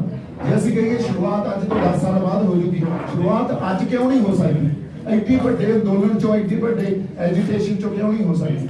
ਦੇਖੋ ਮੈਂ ਇੱਕ ਗੱਲ ਕਲੀਅਰ ਕਰਦਾ, ਅੱਜ ਹੋ ਸਕਦਾ ਮੈਂ ਸੰਘਰਸ਼ ਜਿਹੜੀ ਪੋਲਿਟਿਕਸ ਆ ਉਹ ਲੜ ਸਕਦਾ ਹਾਂ, ਮੇਰੇ ਕੋਲੇ ਉਸ ਲਈ ਟੈਂਪਰਾਮੈਂਟ ਹੋਵੇ। ਮੇਨ ਸਟ੍ਰੀਮ ਪੋਲਿਟਿਕਸ ਦਾ ਟੈਂਪਰਾਮੈਂਟ ਮੇਰੇ ਕੋਲੇ ਨਹੀਂ ਹੈ। ਮੈਂ ਸਮਾਜਿਕ ਸੰਘਰਸ਼ ਵਾਲੇ ਪਾਸੇ ਖੜਾ, ਮੈਂ ਮੇਨ ਸਟ੍ਰੀਮ ਪੋਲਿਟਿਕਸ ਵਾਲੇ ਪਾਸੇ ਨਹੀਂ ਖੜਾ। ਇਹ ਗੱਲ ਤੁਸੀਂ ਕਲੀਅਰ ਕਰ ਲਓ। ਔਰ ਇਹ ਗੱਲ ਮੈਂ ਇਸ ਕਰਕੇ ਕਹਿ ਰਿਹਾ ਕਿਉਂਕਿ ਮੈਂ ਜੇ ਆਪਦੇ ਆਪ ਨਾਲ ਜਾਂ ਤੁਹਾਡੇ ਨਾਲ ਬੇਈਮਾਨ ਹੋ ਜਾਊਂਗਾ, ਫਿਰ ਮੈਂ ਵੀ ਇੱਕ ਬੇਈਮਾਨ ਬੰਦਾ ਜਾਂ ਬੇਈਮਾਨ ਰਾਜਸੀ ਆਗੂ ਬਣੂੰਗਾ। ਅੱਜ ਤਾਂ ਮੇਰੇ ਕੋਲੇ ਉਹ ਟੈਂਪਰਾਮੈਂਟ ਹੈ ਨਹੀਂ, ਮੈਂ ਮੇਨ ਸਟ੍ਰੀਮ ਪੋਲਿਟਿਕਸ ਜਾ ਕੇ ਉਹਨੂੰ ਹੈਂਡਲ ਕਰ ਸਕਦਾ। ਮੈਂ ਸਮਾਜਿਕ ਜਿਹੜੀ ਸਾਡੀ ਲੜਾਈ ਆ ਜਾਂ ਤੁਸੀਂ ਇਹ ਕਹਿ ਲਓ ਜਿਹੜੀ ਸੰਘਰਸ਼ ਪੋਲਿਟਿਕਸ ਆ ਉਹਦਾ ਹਿੱਸਾ, ਮੈਂ ਮੇਨ ਸਟ੍ਰੀਮ ਪੋਲਿਟਿਕਸ ਦਾ ਹਿੱਸਾ ਨਹੀਂ ਲੜੋ। ਪੰਚਾਇਤ ਦੇ ਮੈਂਬਰਸ ਬੈਠੇ ਜਿਹਨਾਂ ਨਾਲ ਗੱਲ 2022 ਦੇ ਵਿੱਚ ਜੇ ਤੁਹਾਡੀ ਸਿਆਸਤ ਤੇ ਬਣ ਜਾਂਦੀ ਹੈ ਇੱਕ ਨਹੀਂ ਜੀ, 2022 ਮੈਂ ਨਹੀਂ ਲੜ ਰਿਹਾ। ਮੈਂ ਤੁਹਾਨੂੰ ਕਹਿ ਰਿਹਾ, ਮੈਂ ਹਜੇ ਤੱਕ ਆਪਦੇ ਆਪ ਨੂੰ ਜੇ ਕਹਿ ਰਿਹਾ ਮੇਰੇ ਕੋਲੇ ਟੈਂਪਰਾਮੈਂਟ ਹੀ ਹੈ ਨਹੀਂ ਹੈ 2022 ਚ ਮੈਂ ਚੋਣਾਂ ਲੜਾਂ ਉਹ ਮੇਨ ਸਟ੍ਰੀਮ ਪੋਲਿਟਿਕਸ ਦਾ। ਮੈਂ ਬਿਨਾਂ ਟੈਂਪਰਾਮੈਂਟ ਤੋਂ ਲੜਾਈ ਲੜਦਾ। ਫਿਊਚਰ ਦੀ ਵੀ ਗੱਲ ਮੈਂ ਤੁਹਾਨੂੰ ਦੱਸਾਂ, ਜੇ ਅੱਜ ਹੀ ਹੈ ਨਹੀਂ ਕੱਲ ਨੂੰ ਜੇ ਇੱਕ ਸਵਾਲ ਹੈ, ਸ਼ੰਭੂ ਮੋਰਚੇ ਨੂੰ ਲੈ ਕੇ ਲਗਾਤਾਰ ਇਹ ਕਿਹਾ ਜਾ ਰਿਹਾ ਹੈ ਕਿ ਪੰਜਾਬ ਦੀਆਂ 30 ਕਿਸਾਨ ਜਥੇਬੰਦੀਆਂ ਜਿਹੜੀਆਂ ਨੇ ਉਹਨਾਂ ਦੇ ਅੰਦੋਲਨ ਨੂੰ ਕਮਜ਼ੋਰ ਕਰਨ ਲਈ ਇਹ ਮੋਰਚਾ ਲਾਇਆ ਗਿਆ ਹੈ, ਕਿਉਂਕਿ ਇਸ ਮੋਰਚੇ ਦੇ ਵਿੱਚ ਤੁਹਾਡੇ ਟੈਂਟ ਦੇ ਨਾਲ ਹੀ ਹੋਰ ਟੈਂਟ ਲੱਗਿਆ ਹੈ ਜਿਸ ਦੇ ਵਿੱਚ ਲਗਾਤਾਰ ਖਾਲਿਸਤਾਨ ਦੇ ਨਾਰੇ ਲੱਗਦੇ ਨੇ, ਲਗਾਤਾਰ ਖਾਲਿਸਤਾਨ ਦੇ ਝੰਡੇ ਜਿਹੜੇ ਨੇ ਉਹ ਬੁਲੰਦ ਕੀਤੇ ਜਾਂਦੇ ਨੇ। ਤੇ ਇਸ ਮੋਰਚੇ ਨੂੰ ਤੁਸੀਂ ਕਿਸ ਲਹਿਜ਼ੇ ਨਾਲ ਲੈ ਰਹੇ ਹੋ? ਕਿਆ ਕਿਸਾਨਾਂ ਦੇ ਸਮਰਥਨ ਦੇ ਵਿੱਚ ਹੈ ਜਾਂ ਫਿਰ ਵਾਕਿਆ ਦੇ ਵਿੱਚ ਕਿਸਾਨਾਂ ਦੇ ਅੰਦੋਲਨ ਨੂੰ ਕਮਜ਼ੋਰ ਕਰਨ ਲਈ ਤੁਸੀਂ ਅੜ ਤੋਂ ਬੈਠੇ ਹੋ? ਦੇਖੋ, ਚਾਹੇ ਕਿਸਾਨਾਂ ਦਾ ਮੋਰਚਾ ਹੋਵੇ, ਚਾਹੇ ਬਰਗਾੜੀ ਦਾ ਮੋਰਚਾ ਹੋਵੇ, ਚਾਹੇ ਸਰਬੱਤ ਖਾਲਸਾ ਹੋਵੇ, ਕਿਸੇ ਨਾ ਕਿਸੇ ਮਸਲੇ ਨੂੰ ਲੈ ਕੇ ਕਿਸੇ ਨਾ ਕਿਸੇ ਗੁੱਸੇ ਦਾ ਜਿਹੜਾ ਉਭਾਰ ਲੋਕਾਂ ਦੇ ਮਨਾਂ 'ਚ ਜਿਹੜਾ ਗੁੱਸਾ ਪਿਆ ਹੁੰਦਾ ਉਹਦਾ ਪ੍ਰਗਟਾਵਾ ਹੀ ਹੁੰਦਾ। ਅੰਦੋਲਨ ਤਾਂ ਉੱਥੋਂ ਹੀ ਉੱਠਦਾ, ਪਰ ਉਹ ਅੰਦੋਲਨ 'ਚ ਕਦੇ ਵੀ ਇੱਕ ਮਸਲਾ ਨਹੀਂ ਹੁੰਦਾ, ਬਹੁਤ ਪੱਖੀ ਹੁੰਦਾ ਅੰਦੋਲਨ। ਉਹਦੇ 'ਚ ਬੜੇ ਮਸਲੇ ਹੁੰਦੇ ਆ ਜਿਹੜੇ ਜਿਨ੍ਹਾਂ ਨੂੰ ਵਿਚਾਰਨਾ ਪੈਂਦਾ। ਅੱਜ ਸਾਨੂੰ 25-30 ਦਿਨ ਹੋ ਗਏ ਇਸ ਅੰਦੋਲਨ ਦਾ ਪਾਰਟ ਬਣੇ, ਕਿਤੇ ਇੱਕ ਵੀ ਇਹੋ ਜਿਹੀ ਘਟਨਾ, ਕਿਤੇ ਇੱਕ ਵੀ ਇਹੋ ਜਿਹਾ ਇਨਸੀਡੈਂਟ ਹੋਇਆ ਹੋਵੇ ਜਦੋਂ ਅਸੀਂ ਕਿਸਾਨਾਂ ਦੇ ਅੰਦੋਲਨ ਨੂੰ ਲੀਹ ਤੋਂ ਲਾਇਆ ਹੋਵੇ। ਉਹਨਾਂ ਦੇ ਨਾਲ ਖੜੇ ਆ, ਅੱਜ ਵੀ ਖੜੇ ਆ, ਕੱਲ ਵੀ ਖੜੇ ਰਹਾਂਗੇ। ਔਰ ਅਗਲੀ ਗੱਲ, ਜਦੋਂ ਕੋਈ ਆਪਾਂ ਕੋਈ ਥਿਊਰੀ ਦੇ ਰਹੇ ਹਾਂ ਜਾਂ ਜਦੋਂ ਉਹਦਾ ਨੈਰੇਟਿਵ ਦੇ ਰਹੇ ਹਾਂ, ਉਦੋਂ ਡੈਮੋਕ੍ਰੇਸੀ ਨੂੰ ਪ੍ਰੋਟੈਕਟ ਕਰਨ ਵਾਲਾ ਜਿਹੜਾ ਫੈਡਰਲ ਸਿਸਟਮ 1947 ਚ ਸਾਡੇ ਸੰਵਿਧਾਨ ਨੇ ਕ੍ਰੀਏਟ ਕੀਤਾ ਸੀ, ਉਹਨੂੰ ਪ੍ਰੋਟੈਕਟ ਕਰਨ ਦੀ ਗੱਲ ਕਰ ਰਹੇ ਹਾਂ। ਉਹਨੂੰ ਤਰਮੀਮਾਂ ਕਰ ਸੈਂਟਰ ਸਰਕਾਰ ਸਮੇਂ ਤੋਂ ਉਹਨਾਂ ਨੇ ਫੈਡਰਲ ਦੀ ਜਗ੍ਹਾ ਉਹਨੂੰ ਸੈਂਟਰਲਾਈਜ਼ ਕਰ ਲਿਆ। ਸੈਂਟਰਲਾਈਜ਼ ਕਰਕੇ ਅੱਜ ਅਸੀਂ ਫਾਰਸ਼ੀਵਾਦ ਸਰਕਾਰ ਦੀ ਗੱਲ ਕਰਦੇ ਹਾਂ। ਕਿਉਂ ਕਰਦੇ ਹਾਂ? ਕਿਉਂਕਿ ਸਾਰੀ ਪਾਵਰ ਸੈਂਟਰਲਾਈਜ਼ ਹੋ ਚੁੱਕੀ ਹੈ। ਅਸੀਂ ਤਾਂ ਉਸ ਫੈਡਰਲ ਢਾਂਚੇ ਨੂੰ ਪ੍ਰੋਟੈਕਟ ਕਰ ਰਹੇ ਹਾਂ। ਹੁਣ ਕਿਵੇਂ ਕਰ ਰਹੇ ਹਾਂ? ਤੁਸੀਂ ਦੇਖੋ, ਮਾਡਰਨਾਈਜੇਸ਼ਨ ਦੀ ਗੱਲ ਕਰਦੇ ਹਾਂ ਜਾਂ ਮਾਡਰਨਿਟੀ ਦੀ ਗੱਲ ਕਰਦੇ ਹਾਂ। ਅਸੀਂ ਅੱਜ ਕੈਨੇਡਾ ਕੋਲੇ ਹਰ ਸਟੇਟ ਕੋਲੇ ਵੱਖਰੇ ਝੰਡੇ ਆ। ਕੈਨੇਡਾ ਟੁੱਟ ਗਿਆ, ਉਹਨਾਂ 'ਚ ਵੱਖਵਾਦ ਆ ਗਿਆ, ਔਰ ਫਿਰ ਵੀ ਕੈਨੇਡਾ ਇੱਕ ਯੂਨੀਅਨ ਦਾ ਪਾਰਟ। ਅਮਰੀਕਾ ਦੇ ਹਰ ਸਟੇਟ ਕੋਲੇ ਜੇ ਤੁਸੀਂ ਦੇਖੋਗੇ, ਉਹਨਾਂ ਦੀ ਕਨਸਟੀਟਿਊਸ਼ਨ ਪੜ੍ਹੋਗੇ ਤਾਂ ਸਟੇਟ ਲਾਜ਼ ਆ ਜਿਹੜੇ they are much stronger than the laws of the union. And wherever there is a conflict, state laws prevail over the union laws. ਇਹ ਹੁੰਦਾ ਫੈਡਰਲ ਸਟਰਕਚਰ। ਯਾਨੀ ਸਿੱਧੇ ਸੋ ਅਗਲੀ ਗੱਲ, ਆਪਾਂ ਯੂਰਪ ਸਿਵਲਾਈਜੇਸ਼ਨ ਸਭ ਤੋਂ ਓਲਡੈਸਟ ਸਿਵਲਾਈਜੇਸ਼ਨ ਆ, ਇਵੋਲਵ ਹੋਈ ਸਿਵਲਾਈਜੇਸ਼ਨ। ਜਦੋਂ ਤੱਕ ਤੁਸੀਂ ਦੇਖੋ ਸਵਿਟਜ਼ਰਲੈਂਡ ਦੀ ਐਗਜ਼ਾਮਪਲ 22 ਉੱਥੇ ਜਿਹੜੇ ਕੈਂਟੋਸ ਆ ਸਵਿਟਜ਼ਰਲੈਂਡ 'ਚ, ਔਰ ਉਹਨਾਂ ਦਾ ਮੋਟੋ ਹੀ ਸਵਿਟਜ਼ਰਲੈਂਡ ਦਾ ਇਹ ਹੈ ਸਮਾਲ ਇਜ਼ ਬਿਊਟੀਫੁਲ। ਜਿਹੜਾ ਕੋਈ 100-200 ਬੰਦੇ ਵੀ ਖੜੇ ਹੋ ਜਾਂਦੇ ਆ, ਉਹ ਕਹਿੰਦੇ ਅਸੀਂ ਕਹਿੰਦੇ ਲੈ ਲਓ, ਇਹਦੇ 'ਚ ਕੀ ਪ੍ਰੋਬਲਮ ਹੈ? ਸੋ ਜਦੋਂ ਤੱਕ ਉਹ ਮਾਡਲ ਰੈਪਲੀਕੇਟ ਨਹੀਂ ਹੋਣਗੇ, ਅਸੀਂ ਫੈਡਰਲ ਸੈਂਟਰ ਸਟੇਟ ਰਿਲੇਸ਼ਨਸ਼ਿਪ ਨੂੰ ਅਸੀਂ ਰੀਡਿਫਾਈਨ ਨਹੀਂ ਕਰਾਂਗੇ। ਤੁਸੀਂ ਕਹੋ ਜੇ ਅਸੀਂ, ਪਰ ਹੁਣ ਸਾਨੂੰ ਉਲਝਾਉਣਾ ਤੇ ਜਿਹੜੇ ਮਰਜ਼ੀ ਪਾਸੇ ਉਲਝਾ ਲਓ, ਖਾਲਿਸਤਾਨ ਤੇ ਇਹ ਸਰਕਾਰਾਂ ਉਲਝਾਉਂਦੀਆਂ। ਖਾਲਿਸਤਾਨ ਦੀ ਗੱਲ ਕਿਉਂ ਆਉਂਦੀ ਆ? ਤੁਸੀਂ ਅਨੰਦਪੁਰ ਸਾਹਿਬ ਮਤਾ ਪੜ੍ਹ ਲਓ, ਸਿਰਫ ਖੁਦ ਮੁਖਤਿਆਰੀ ਦੀ ਗੱਲ ਸੀ, ਔਰ ਉਹ ਕਹਿੰਦੇ ਸੀ ਇਕੱਲੇ ਪੰਜਾਬ ਨੂੰ ਨਾ ਦਿਓ, ਸਾਰੇ ਸੂਬਿਆਂ ਨੂੰ ਦਿਓ। ਇਹਨਾਂ ਨੇ ਵਾਇਲੈਂਸ ਵੱਲ ਧੱਕਤਾ, ਉੱਥੇ ਪੋਲੀਟੀਕਲ ਡਿਪਲੋਮੇਸੀ ਨਹੀਂ ਹੋ ਸਕਦੀ ਸੀ। ਤੁਹਾਨੂੰ ਲੱਗਦਾ ਜਿਹੜੇ ਸਿੰਘ ਉੱਥੇ ਲੜੇ ਆ, ਜਿਹੜੇ ਖਾੜਕੂ ਸਿੰਘ ਲੜੇ ਆ, ਉਹਨਾਂ ਨਾਲ ਟੇਬਲ ਤੇ ਨਹੀਂ ਬੈਠ ਸਕਦੇ ਸੀ? ਕਿਸੇ ਵੀ ਸੰਘਰਸ਼ ਦੀ ਕਲਮੀਨੇਸ਼ਨ ਤਾਂ ਟੇਬਲ ਤੇ ਹੈ ਨਾ, ਪੋਲੀਟੀਕਲ ਡਿਪਲੋਮੇਸੀ ਤੇ ਹੈ ਨਾ। ਸਰਕਾਰਾਂ ਨੂੰ ਮਜਬੂਰ ਕਰਨ ਵਾਸਤੇ ਸੰਘਰਸ਼ ਲੜੇ ਜਾਂਦੇ ਆ ਵੀ ਇੱਕ ਮਿੰਟ ਵੀ ਉਹ ਟੇਬਲ ਤੇ ਆਉਣ ਤੇ ਟੇਬਲ ਤੇ ਆ ਕੇ ਸਾਡੇ ਨਾਲ ਉਹ ਗੱਲਬਾਤ ਕਰਨ। ਕਦੇ ਸਰਕਾਰਾਂ ਗੱਲ ਹੀ ਨਹੀਂ ਕਰਦੀਆਂ। ਯਾਨੀ ਤੁਸੀਂ ਇਸ ਗੱਲ ਦਾ ਸਮਰਥਨ ਕਰਦੇ ਹੋ ਕਿ ਸੂਬੇ ਦੇ ਅਧਿਕਾਰਾਂ ਦੀ ਜੇਕਰ ਰੱਖਿਆ ਕਰਨੀ ਹੈ ਤੇ ਖਾਲਿਸਤਾਨ ਆਖਰੀ ਆਪਸ਼ਨ ਹੈ? ਨਹੀਂ ਜੀ, ਨਹੀਂ। ਦੇਖੋ ਇਹ ਗੱਲ ਤੁਸੀਂ ਕਿਤੇ ਹੋਰ ਲੈ ਕੇ ਜਾ ਰਹੇ ਹੋ। ਗੱਲ ਪਤਾ ਕਿੱਥੋਂ ਨਿਕਲਦੀ ਹੈ? ਗੱਲ ਉੱਥੋਂ ਨਿਕਲਦੀ ਹੈ ਜਦੋਂ ਤੁਹਾਡੇ ਕੋਲੋਂ ਤੁਹਾਡੇ ਫੰਡਾਮੈਂਟਲ ਰਾਈਟਸ ਲੈ ਲਏ ਜਾਂਦੇ ਆ। ਤੁਹਾਨੂੰ ਬੋਲਣ ਦਾ ਹੱਕ ਨਹੀਂ, ਤੁਹਾਨੂੰ ਸੋਚਣ ਦਾ ਹੱਕ ਨਹੀਂ, ਤੁਹਾਨੂੰ ਲਿਖਣ ਦਾ ਹੱਕ ਨਹੀਂ, ਤੁਹਾਨੂੰ ਖਾਣ ਦਾ ਪਹਿਨਣ ਦਾ ਹੱਕ ਨਹੀਂ। ਤੁਹਾਡੀ ਸਰਕਾਰ ਕੀ ਕਰਦੀ ਹੈ? ਸਟੇਟ ਕੀ ਕਰ ਰਹੀ ਹੈ? ਦੇਖੋ ਸਟੇਟ ਤੁਹਾਨੂੰ ਫਿਜ਼ੀਕਲੀ ਕਨਫਾਈਨਮੈਂਟ 'ਚ ਜਾਂ ਕਨਫਾਈਨ ਕਰਕੇ ਨਹੀਂ ਰੱਖਦੀ। ਉਹਨਾਂ ਨੂੰ ਪਤਾ ਫਿਜ਼ੀਕਲੀ ਤਾੜਨ ਵਾਸਤੇ ਅਸੀਂ ਜੇਲ੍ਹਾਂ 'ਚ ਥਾਣਿਆਂ 'ਚ ਰੱਖਾਂਗੇ, ਬਹੁਤ ਵੱਡੇ ਇਨਫਰਾਸਟ੍ਰਕਚਰ ਤੇ ਵੱਡੀ ਇਨਵੈਸਟਮੈਂਟ ਦੀ ਜ਼ਰੂਰਤ ਹੈ। ਇਹਨਾਂ ਨੂੰ ਮਾਨਸਿਕ ਤੌਰ ਤੇ ਪੜੋ। ਅੱਜ ਜਿਹੜੇ ਸਾਡੇ ਹੱਥਾਂ 'ਚ ਮੋਬਾਈਲ ਦਿੱਤੇ ਹੋਏ ਆ, ਇਹ ਉਹਨਾਂ ਨੇ ਮਾਨਸਿਕ ਤੌਰ ਤੇ ਹੀ ਸਾਡੇ ਤੇ ਗਲਬਾ ਪਾਇਆ ਹੋਇਆ। ਇੱਕ ਮੂਵਮੈਂਟ ਦੀ, ਇੱਕ ਚੀਜ਼ ਦੀ ਉਹਨਾਂ ਨੂੰ ਤੁਹਾਡੇ 'ਚ ਕਿੱਥੇ ਜਾ ਰਹੇ ਹੋ, ਕੀ ਸੋਚ ਰਹੇ ਹੋ, ਕੀ ਇੰਟਰਸਟ ਆ, ਹਰ ਚੀਜ਼ ਦੀ ਖਬਰ। ਹੁਣ ਜਦੋਂ ਸਾਡੇ ਤੋਂ ਸਾਡੇ ਫੰਡਾਮੈਂਟਲ ਰਾਈਟਸ ਲੈ ਲਏ ਜਾਣਗੇ, ਮਾਨਸਿਕ ਗਲਬੇ ਸਾਡੇ ਤੇ ਪਾਏ ਜਾਣਗੇ, ਪੰਜਾਬ ਨੂੰ ਪੰਜਾਬ ਦੇ ਹੱਕ ਲੈਣ ਦੇ ਫੈਸਲੇ ਨਹੀਂ ਆ, ਜਿਹੜੇ ਪੰਜਾਬ ਦੇ ਫੈਸਲੇ ਲੈਣ ਦੇ ਹੱਕ ਨਹੀਂ ਆ। ਜਦੋਂ ਤੁਹਾਨੂੰ ਧੱਕਦਾ ਇੱਕ ਕਾਰਨਰ 'ਚ, ਤੁਸੀਂ ਉਦੋਂ ਆਪਦੀ ਖੁਦ ਮੁਖਤਿਆਰੀ ਦੀ ਗੱਲ ਕਰੋਗੇ। ਅਸੀਂ ਉਹੀ ਕਰ ਰਹੇ ਹਾਂ ਨਾ। ਅੱਜ ਕਿੱਥੇ ਆ ਕੇ ਬਹਿ ਗਏ? ਅੱਜ ਆਪਾਂ ਦੇਖੋ ਇਸ ਐਜੀਟੇਸ਼ਨ ਨੂੰ ਕਿਵੇਂ ਪੀਸਫੁਲ ਢੰਗ ਨਾਲ ਹੈਂਡਲ ਕੀਤਾ। ਅੱਛਾ, ਉਸ ਤੋਂ ਬਾਅਦ ਸਰਕਾਰ ਫੇਰ ਨਹੀਂ ਆ ਕੇ ਗੱਲ ਕਰਦੀ। ਸਰਕਾਰ ਕਹਿ ਰਹੀ ਆ ਵਿਚੋਲੇ ਆਏ ਕਿਸਾਨ ਨਹੀਂ। ਸਰਕਾਰ ਇਹ ਕਹਿ ਰਹੀ ਆ ਇਹਨੂੰ ਪ੍ਰੋਪਗੈਂਡਾ ਪੋਲਿਟਿਕਸ ਵਾਲੇ ਪਾਸੇ ਲੈ ਜਾਂਦੀ ਆ, ਹਨਾ। ਸੋ ਸਰਕਾਰ ਤੁਹਾਨੂੰ ਇੱਕ ਇਹੋ ਜਿਹੇ ਪੁਆਇੰਟ ਤੇ ਲੈ ਕੇ ਆ ਜਾਂਦੀ ਹੈ ਜਿੱਥੇ ਤੁਹਾਡੇ ਤੇ ਜ਼ੁਲਮ ਤੇ ਜ਼ਬਰ ਕਰਦੀ ਆ, ਤੁਹਾਨੂੰ ਦਬਦੀ ਆ, ਤੁਹਾਡੇ ਸੰਘਰਸ਼ ਦਾ ਰੂਪ ਹੀ ਬਦਲ ਦਿੰਦੀ ਆ। ਤੇ ਸੰਘਰਸ਼ ਦਾ ਰੂਪ ਹੁਣ ਜੇ ਮੈਂ ਸਿੱਧੇ ਤੌਰ ਤੇ ਗੱਲ ਕਰਾਂ ਤਾਂ ਜਿਹੜੇ ਸਿੰਘ ਸਾਡੇ ਲੜੇ ਪੰਜਾਬ ਦੇ, ਉਹ ਮੈਂ ਇਹ ਨਹੀਂ ਕਹਿੰਦਾ ਉਹਨਾਂ ਨੇ ਇੱਕ ਵਰਗ ਲਈ ਲੜਾਈ ਲੜੀ ਆ, ਹਰ ਵਰਗ ਲਈ ਲੜਾਈ ਲੜੀ ਆ। ਉਹਨਾਂ ਬੰਦਿਆਂ ਨੇ ਖੁਦ ਮੁਖਤਿਆਰੀ ਦੀ ਲੜਾਈ ਲੜ ਰਹੇ ਸੀ, ਅਨੰਦਪੁਰ ਸਾਹਿਬ ਦੇ ਮਤੇ ਤੇ ਪਹਿਰਾ ਦੇ ਰਹੇ ਸੀ। ਧੱਕਿਆ ਸਰਕਾਰ ਨੇ ਕਿਸੇ ਹੋਰ ਪਾਸੇ। ਹਾਂਜੀ, ਲਗਾਤਾਰ ਜਿਸ ਤਰ੍ਹਾਂ ਨਾਲ ਖਾਲਿਸਤਾਨ ਦੀ ਗੱਲ ਹੋ ਰਹੀ ਹੈ, ਖਾਲਿਸਤਾਨ ਦੇ ਨਾਰੇ ਲਾਏ ਜਾ ਰਹੇ ਨੇ ਤੇ ਭਾਜਪਾ ਦੇ ਆਗੂ ਇਹ ਤੱਕ ਕਹਿੰਦੇ ਹੋਏ ਨਜ਼ਰ ਆ ਰਹੇ ਨੇ ਨਕਸਲਾਈਟ ਜਥੇਬੰਦੀਆਂ ਜਿਹੜੀਆਂ ਨੇ ਉਹ ਇਸ ਕਿਸਾਨ ਅੰਦੋਲਨ ਦਾ ਹਿੱਸਾ ਬਣ ਚੁੱਕੀਆਂ ਨੇ, ਮਾਹੌਲ ਖਰਾਬ ਕਰਨਾ ਚਾਹੁੰਦੀਆਂ ਨੇ। ਤੁਹਾਨੂੰ ਲੱਗਦਾ ਨਹੀਂ ਕਿਸਾਨ ਜਿਹੜੇ ਆਪਾਂ ਆਪਣੇ ਹੱਕਾਂ ਦੀ ਲੜਾਈ ਲੜ ਰਹੇ ਨੇ, ਉਸਦੇ ਵਿੱਚ ਖਾਲਿਸਤਾਨ ਮੂਵਮੈਂਟ ਦਾ ਕਿਤੇ ਨਾ ਕਿਤੇ ਆਣਾ, ਉਸਦੇ ਨਾਰੇ ਲੱਗਣੇ, ਧਰਨੇ ਲੱਗਣੇ, ਟੈਂਟ ਤੱਕ ਲੱਗਣੇ, ਜਿਸ ਤੇ ਸਿੱਧੇ ਤੌਰ ਤੇ ਸਿਰਫ ਇਹ ਕਿਹਾ ਜਾ ਰਿਹਾ ਹੈ ਇਹਦਾ ਮੈਂ ਜਵਾਬ ਦੇਣਾ। ਦੇਖੋ ਪਹਿਲੀ ਗੱਲ ਤਾਂ ਇਹ ਆ, ਨਹੀਂ ਪਹਿਲੀ ਗੱਲ ਤਾਂ ਇਹ ਆ, ਜਿਹੜਾ ਟੈਂਟ ਨਾਲ ਲੱਗਿਆ ਹੋਇਆ ਸਾਡੇ, ਉਹ ਟੈਂਟ 'ਚ ਜਾ ਕੇ ਤੁਸੀਂ ਦੇਖੋ ਕੌਣ ਬੰਦੇ ਬੈਠੇ ਆ। ਉਹ ਟੈਂਟ 'ਚ ਜਾ ਕੇ ਤੁਸੀਂ ਬੰਦੇ ਦੇਖਿਓ, ਉਹਨਾਂ ਦੇ ਇੰਟਰਵਿਊਜ਼ ਲਓ, ਉਹਨਾਂ ਨੂੰ ਮਿਲੋ, ਤੁਹਾਨੂੰ ਕਿਤੇ ਨਾ ਕਿਤੇ ਸਰਕਾਰ ਦਾ ਨੈਕਸਸ ਸਮਝ ਆ ਜਾਊ। ਠੀਕ ਆ। ਦੂਜੀ ਗੱਲ, ਜਦੋਂ ਸੰਘਰਸ਼ ਨੂੰ ਲੀਹ ਤੋਂ ਲਾ ਕੇ ਕਿਸੇ ਹੋਰ ਪਾਸੇ ਲਾਉਣਾ ਹੋਵੇਗਾ, ਉਦੋਂ ਇਹ ਨੈਰੇਟਿਵ ਵਿੱਚ ਦਿੱਤੇ ਜਾਂਦੇ ਨੇ। ਔਰ ਸਾਡਾ ਖਾਲਿਸਤਾਨ ਕੀ ਆ? ਸਾਡਾ ਖਾਲਿਸਤਾਨ ਇਹ ਆ ਵੀ ਸਾਡੇ ਗੁਰੂ ਨਾਨਕ ਸਾਹਿਬ ਦਾ ਫਲਸਫਾ, ਪੰਜਾਬ ਉਹਦੇ ਨਾਲ ਹੀ ਘੜਿਆ ਗਿਆ। ਪੰਜਾਬ ਨੂੰ ਕਿਸਾਨੀ ਤੇ ਸਿੱਖੀ ਤੋਂ ਬਿਨਾਂ ਥੋੜੀ ਗੱਲ ਪਿਆ ਜਾ ਸਕਦਾ। ਉਹਨਾਂ ਨੂੰ ਨਾ ਦੱਬੋ।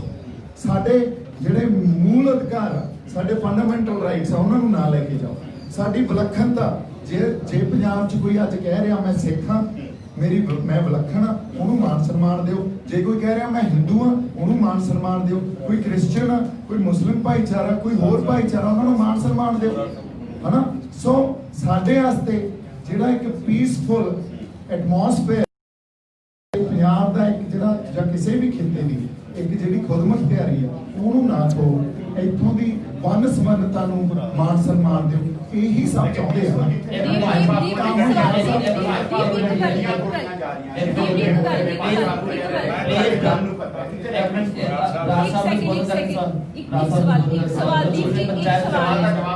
ਅੰਦੋਲਨ ਕਿਸਾਨੀ ਨਾਲ ਜੁੜਿਆ ਹੈ, ਆਪਾਂ ਮੁੱਦਾ ਕਿਉਂ ਭੜਕਾਉਂਦੇ ਨੇ, ਆਪਾਂ ਇਸ ਤਰ੍ਹਾਂ ਦੇ ਮੁੱਦੇ ਦੇ ਉੱਤੇ ਕਿਉਂ ਗੱਲਬਾਤ ਕਰਦੇ ਨੇ, ਜਦ ਮੁੱਦਾ ਸਿਰਫ ਕਿਸਾਨੀ ਹੈ, ਕਿਸਾਨੀ ਉੱਤੇ ਗੱਲ ਕਰੋ। ਸਾਨੂੰ ਟਾਰਗੇਟ ਕੀਤਾ ਜਾ ਰਿਹਾ ਹੈ। ਅਸ਼ਵਨੀ ਸ਼ਰਮਾ ਤੇ ਜਿਹੜਾ ਜਿਹੜਾ ਤੁਸੀਂ ਗੱਲ ਕਰ ਰਹੇ ਹੋ ਕਿ ਕਿਸਾਨੀ ਦਾ ਮੁੱਦਾ ਹੈ, ਅਸੀਂ ਫੰਡਾਮੈਂਟਲੀ ਪਹਿਲੇ ਦਿਨ ਤੋਂ ਇਹ ਗੱਲ ਕਹਿ ਰਹੇ ਹਾਂ। ਫਿਰ ਇਹ ਮੁੱਦੇ ਕਿਉਂ ਉੱਭਰ ਕੇ ਆ ਰਹੇ ਨੇ? ਨਾ ਗੱਲਬਾਤ ਕਰੋ ਨਾ ਇਸ ਬਾਰੇ, ਤੁਸੀਂ ਸਿਰਫ ਕਿਸਾਨੀ ਮੁੱਦੇ ਤੇ ਕਿਸਾਨਾਂ ਬਾਰੇ ਗੱਲ ਕਰੋ। ਇੱਕ ਮਿੰਟ ਪਰ ਗੱਲਾਂ ਕਲੀਅਰ ਕਰਨੀਆਂ ਜ਼ਰੂਰੀ ਆ। ਜਦ ਕਿਸਾਨਾਂ ਦਾ ਮੁੱਦਾ ਹੈ, ਕਿਸਾਨ ਦੇ ਨਾਲ ਗੱਲਬਾਤ ਕਰੀਏ, ਕਿਸਾਨਾਂ ਬਾਰੇ ਗੱਲਬਾਤ ਕਰੋ। ਤੁਸੀਂ ਮੁੱਦੇ ਦੇ ਜੇ ਪੱਤਰਕਾਰ ਸਵਾਲ ਪੁੱਛ ਰਹੇ ਨਾ ਉਸ ਮੁੱਦੇ ਤੇ ਉਹਨਾਂ ਹਵਾਵਾ ਨਾ ਦੋ ਨਾ, ਕਿਸਾਨਾਂ ਦੀ ਗੱਲ ਕਰੋ। ਕਿਸਾਨਾਂ ਦੇ ਲਈ ਆਏ ਨੇ, ਕਿਸਾਨਾਂ ਦੇ ਲਈ ਤੁਸੀਂ ਲੜ ਰਹੇ ਹੋ, ਕਿਸਾਨਾਂ ਦੀ ਗੱਲ ਕਰੋ। ਇਹ ਮੁੱਦਾ ਤਾਂ ਖਾਲਿਸਤਾਨ ਤੱਕ ਪਹੁੰਚ ਗਿਆ, ਕਿਉਂ ਤੁਸੀਂ ਉਹਨਾਂ ਦੀ ਹਵਾ ਦੇ ਰਹੇ ਹੋ? ਭਾਈ ਜੀ ਆਪਾਂ ਦੇਖੋ ਇੱਕ ਮਿੰਟ ਇਹਦਾ ਦੇ ਸਵਾਲ ਵੀ ਨਾ ਕਰੋ ਨਾ, ਇਹਦਾ ਦੇ ਸਵਾਲ ਨਹੀਂ ਦੇਖੋ ਅਸੀਂ ਇਹਨੂੰ ਕਿਸੇ ਹੋਰ ਪਾਸੇ ਤੋੜ ਲਾਂਗੇ, ਉਹਦੇ ਤੇ ਵੀ ਆਪਾਂ ਗੱਲ ਕਰਾਂਗੇ, ਕੋਈ ਚੱਕਰ ਨਹੀਂ। ਕਿਉਂਕਿ ਮੈਂ ਕਦੇ ਵੀ ਕਿਸੇ ਗੱਲ ਤੋਂ ਸ਼ਾਇਰ ਹੋਏ ਨਹੀਂ ਹੁੰਦਾ। ਅੱਜ ਜਿਹੜੇ ਟੌਪਿਕ ਲਈ ਇਕੱਠੇ ਹੋਏ ਆ, ਜਿਹੜੇ ਤੇ ਪ੍ਰੈਸ ਨੋਟ ਆਪਾਂ ਡਿਸਟ੍ਰੀਬਿਊਟ ਕੀਤਾ, ਕਿਉਂਕਿ ਕਿਸਾਨੀ ਦੇ ਸੰਘਰਸ਼ ਚੋਂ ਸਾਨੂੰ ਰਾਹ ਦਸੇਰਾ ਦੇਣਾ, ਇਹਨੂੰ ਸੇਧ ਦੇਣੀ ਹੈ, ਕੀ ਸੇਧ ਦੇਣੀ ਹੈ ਪੰਜਾਬ ਦੇ ਸੁਹਿਰਦ ਲੋਕਾਂ ਨੂੰ, ਆਗੂਆਂ ਨੂੰ, ਮੇਨਸਟ੍ਰੀਮ ਪੋਲੀਟੀਕਲ ਫੀਲਡ ਵਾਲੇ ਬੰਦਿਆਂ ਨੂੰ, ਬੁੱਧੀਜੀਵੀਆਂ ਨੂੰ, ਇੰਟੈਲੈਕਚੁਅਲਸ ਨੂੰ ਇਕੱਠਾ ਕਰਨਾ, ਦੋ ਧਿਰਾਂ ਖੜੀਆਂ ਕਰਨੀਆਂ। ਨਹੀਂ ਤਾਂ ਸਾਡੇ ਪੰਜਾਬ ਦੇ ਮਸਲੇ ਜੇ ਅਸੀਂ ਕਹਿ ਦਈਏ ਹੱਲ ਹੋ ਜਾਣਗੇ, ਨਹੀਂ ਹੋਣਗੇ। ਲੜਾਈ ਕੇਂਦਰ ਸਰਕਾਰ ਨਾਲ ਲੜਨੀ ਹੈ, ਉਹਦਾ ਇੱਕ ਪੋਲੀਟੀਕਲ ਫਰੰਟ ਆ, ਬੀਜੇਪੀ ਜਾਂ ਕਾਂਗਰਸ ਨੇ ਵੀ ਉਹੀ ਕੀਤਾ, ਬੀਜੇਪੀ ਨੇ ਸਾਡੇ ਹੱਥ ਖੋਲੇ ਆ। ਹੁਣ ਤੁਸੀਂ ਇਸ ਗੱਲ ਨਾਲ ਬਰਾੜ ਸਾਹਿਬ ਅੱਗੇ ਗੱਲ ਕਰੋ ਜੀ, ਆਪਾਂ ਸਾਰੀ ਪੰਚਾਇਤ ਨਾਲ ਕਰੋ। ਪਹਿਲੀ ਗੱਲ ਤਾਂ ਵੀਰ ਜੀ ਮੈਂ ਤੁਹਾਨੂੰ ਇਹ ਕਹਿਣਾ ਚਾਹੁੰਦਾ, ਤੁਸੀਂ ਉੱਥੇ ਜਾ ਕੇ ਦੇਖ ਕੇ ਆਓ, ਸਾਡਾ ਉਸ ਸਟੈਂਡ ਨਾਲ ਕੋਈ ਲੈਣ ਦੇਣ ਨਹੀਂ।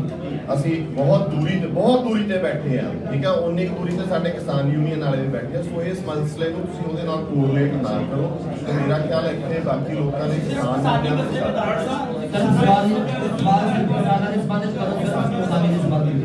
ਹਾਂਜੀ ਸੂਬਿਆਂ ਦੇ ਵਾਅਦੇ ਸਰਕਾਰਾਂ ਦੀ ਪੰਜਾਬ ਲੰਬੇ ਸਮੇਂ ਤੋਂ ਲੜਾਈ ਲੜ ਰਿਹਾ ਹੈ। ਉਹਨਾਂ ਨੇ ਕਿਹਾ ਕਿ ਸੈਂਟਰ ਸਾਰੇ ਪਲੀਜ਼ ਜਿਹੜੇ ਪਿੱਛੇ ਪ੍ਰੈਸ ਕਾਨਫਰੰਸ ਬਹੁਤ ਜ਼ਿਆਦਾ ਲੰਬੀ ਹੋ ਗਈ ਹੈ, ਇਸ ਕਰਕੇ ਹੋ ਗਈ ਸ਼ਾਇਦ ਵੀ ਜਦੋਂ ਤੁਸੀਂ ਸਵਾਲ ਕਰਦੇ ਹੋ ਅਗਰ ਉਹ ਜਵਾਬ ਦੇ ਦੇਣ ਵੀ ਨਹੀਂ ਜਵਾਬ ਦੇਣਾ, ਕਿਉਂਕਿ ਆਊਟਪੁੱਟ ਤਾਂ ਵੇ ਕਰੋਗੇ ਤਾਂ ਫਿਰ ਹੀ ਇਹਨਾਂ ਨੂੰ ਕਹੋਗੇ ਵੀ ਜਵਾਬ ਨਹੀਂ ਦੇਣਾ। ਇਸ ਕਰਕੇ ਸਿਰਫ ਮੁੱਦੇ ਦੇ ਸਵਾਲ ਕਰੋ, ਔਰ ਪੰਚਾਇਤ ਦਾ ਮਤਲਬ ਹੈ ਅਸੀਂ ਸਾਰੀ ਪੰਚਾਇਤ ਨੂੰ ਸਵਾਲ ਕਰਨਾ ਹੈ। ਇਸ ਤੋਂ ਬਾਅਦ ਕਿਸਾਨੀ ਤੋਂ ਅਲੱਗ ਸਵਾਲ ਲਿਆ ਨਹੀਂ ਜਾਵੇਗਾ, ਫਿਰ ਇਹਦਾ ਜਵਾਬ ਨਹੀਂ ਦੇਣਗੇ ਕਿਸਾਨੀ ਤੋਂ ਅਲੱਗ ਸਵਾਲ। ਮੈਂ ਉਹ ਦੱਸ ਦਿੰਦੇ ਦੀਪਾਲੀ ਛੋਟੀ ਤੁਸੀਂ ਆਪਣੇ ਵਾਈਟ ਕਰ ਦੋ 3-4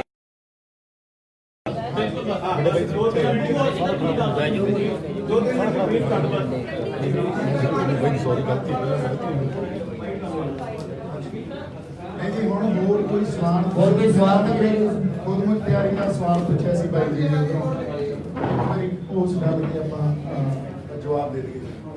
ਉਧਰੋਂ ਬਾਈ ਜੀ ਠਾਕੁਰ ਸਰ ਐਕਸਕਿਊਜ਼ ਮੀ ਦੀ ਗੱਲ ਕੀਤੀ ਉਸ ਬਾਰੇ ਕਿ ਤੁਸੀਂ ਸੂਬੇ ਦੇ ਮਾਝਾ ਅਧਿਕਾਰਾਂ ਦੀ ਲੜਾਈ ਦੀ ਗੱਲ ਕਰ ਰਹੇ ਹੋ। ਪੰਜਾਬ ਲੰਬੇ ਸਮੇਂ ਤੋਂ ਲੜਾਈ ਲੜਦਾ ਹੈ, ਤੁਸੀਂ ਕਹਿੰਦੇ ਹੋ ਕਿ ਸੈਂਟਰ ਟੇਬਲ ਤੇ ਨਹੀਂ ਆਉਂਦੀ, ਤੁਸੀਂ ਆਪਣੇ ਸੰਘਰਸ਼ ਰਾਹੀਂ ਉਮੀਦ ਹੈ ਜਾਂ ਫਿਰ ਹੋਰ ਰਾਹ ਵੀ ਹੈ? ਦੇਖੋ ਜੀ, ਇਸੇ ਕਰਕੇ ਕਹਿ ਰਹੇ ਕੋਈ ਵੀ ਸੰਘਰਸ਼ ਲੜਨਾ ਹੁੰਦਾ ਉਹਦੇ ਵਾਸਤੇ ਕੋਈ ਟੂਲ ਚਾਹੀਦਾ ਹੁੰਦਾ ਹੈ। ਇਹ ਕਹਿ ਰਹੇ ਆ ਕਿ ਵੀ ਇਹ ਸਾਰੇ ਮਸਲੇ ਜਿਹੜੇ ਹੱਲ ਹੋਣੇ ਆ, ਇਹ ਜਦੋਂ ਰੀਜਨਲ ਅਥਾਰਟੀ ਇੰਡੈਕਸ ਦੇ ਵਿੱਚ ਕੋਈ ਚੇਂਜ ਆਊਗੀ, ਸੈਂਟਰ ਹੋਰ ਤਿਆਰ ਦੇਊਗਾ, ਹੋਰ ਆਪਾਂ ਨੂੰ ਪਾਵਰਸ ਜਾਂ ਰਾਜਾਂ ਨੂੰ, ਜਿਵੇਂ ਹੁਣ ਕੈਪਟਨ ਸਾਹਿਬ ਨੇ ਵੀ ਕਿਹਾ ਵੀ ਸਾਡੇ ਕੋਲ ਸਪੇਸ ਹੀ ਹੈ ਨਹੀਂ ਕਿ ਅਸੀਂ ਕੁਝ ਕਰ ਸਕੀਏ ਉਹਦੇ ਵਿੱਚ, ਤਾਂ ਉਹ ਜਦੋਂ ਦੇਊਗਾ ਤਾਂ ਡੈਫੀਨੇਟਲੀ ਉਹ ਉਸ ਪਾਸੇ ਨੂੰ ਅਸੀਂ ਤੁਰਾਂਗੇ, ਉਹ ਮੰਗ ਰੱਖਦੇ ਰਵਾਂਗੇ ਹਮੇਸ਼ਾ ਕਿ ਸੈਂਟਰ ਟਾਈਮ ਹੁੰਦੇ ਨੇ, ਉਹ ਸਾਰੀਆਂ ਧਿਰਾਂ ਰੱਖਦੀਆਂ, ਸਾਡੀ ਵੀ ਇਹ ਡਿਮਾਂਡ ਹੈਗੀ ਹੈ ਜੀ। ਬਟ ਇਹ ਹੈ ਕਿ ਉਸ ਉਹਨੂੰ ਉਸ ਸੰਘਰਸ਼ ਨੂੰ ਲੜਨ ਵਾਸਤੇ ਕੋਈ ਵੀ ਸੰਘਰਸ਼ ਲੜਨ ਵਾਸਤੇ ਇੱਕ ਸੰਦ ਚਾਹੀਦਾ ਹੁੰਦਾ ਹੈ। ਉਹ ਜਿਹੜਾ ਸੰਦ ਆ ਉਹ ਪੋਲੀਟੀਕਲ ਜਿਹੜੀ ਲਾਮਬੰਦੀ ਵਾਸਤੇ ਅਸੀਂ ਕਹਿ ਰਹੇ ਹਾਂ ਉਹ ਹੈ। ਚਲੋ ਇਹ ਆਪਾਂ ਕੰਬਾਈਨ ਬਾਈਟ ਕਰ ਲੈਂਦੇ ਹਾਂ ਜਿਹਦੇ ਵਿੱਚ ਬਰੀਫ ਕਰ ਦੇਣਗੇ ਆਰਾਮ ਨਾਲ ਅੱਗੇ ਆ ਜਾਓ। ਸਵਾਲ ਕੀਤਾ ਸੀ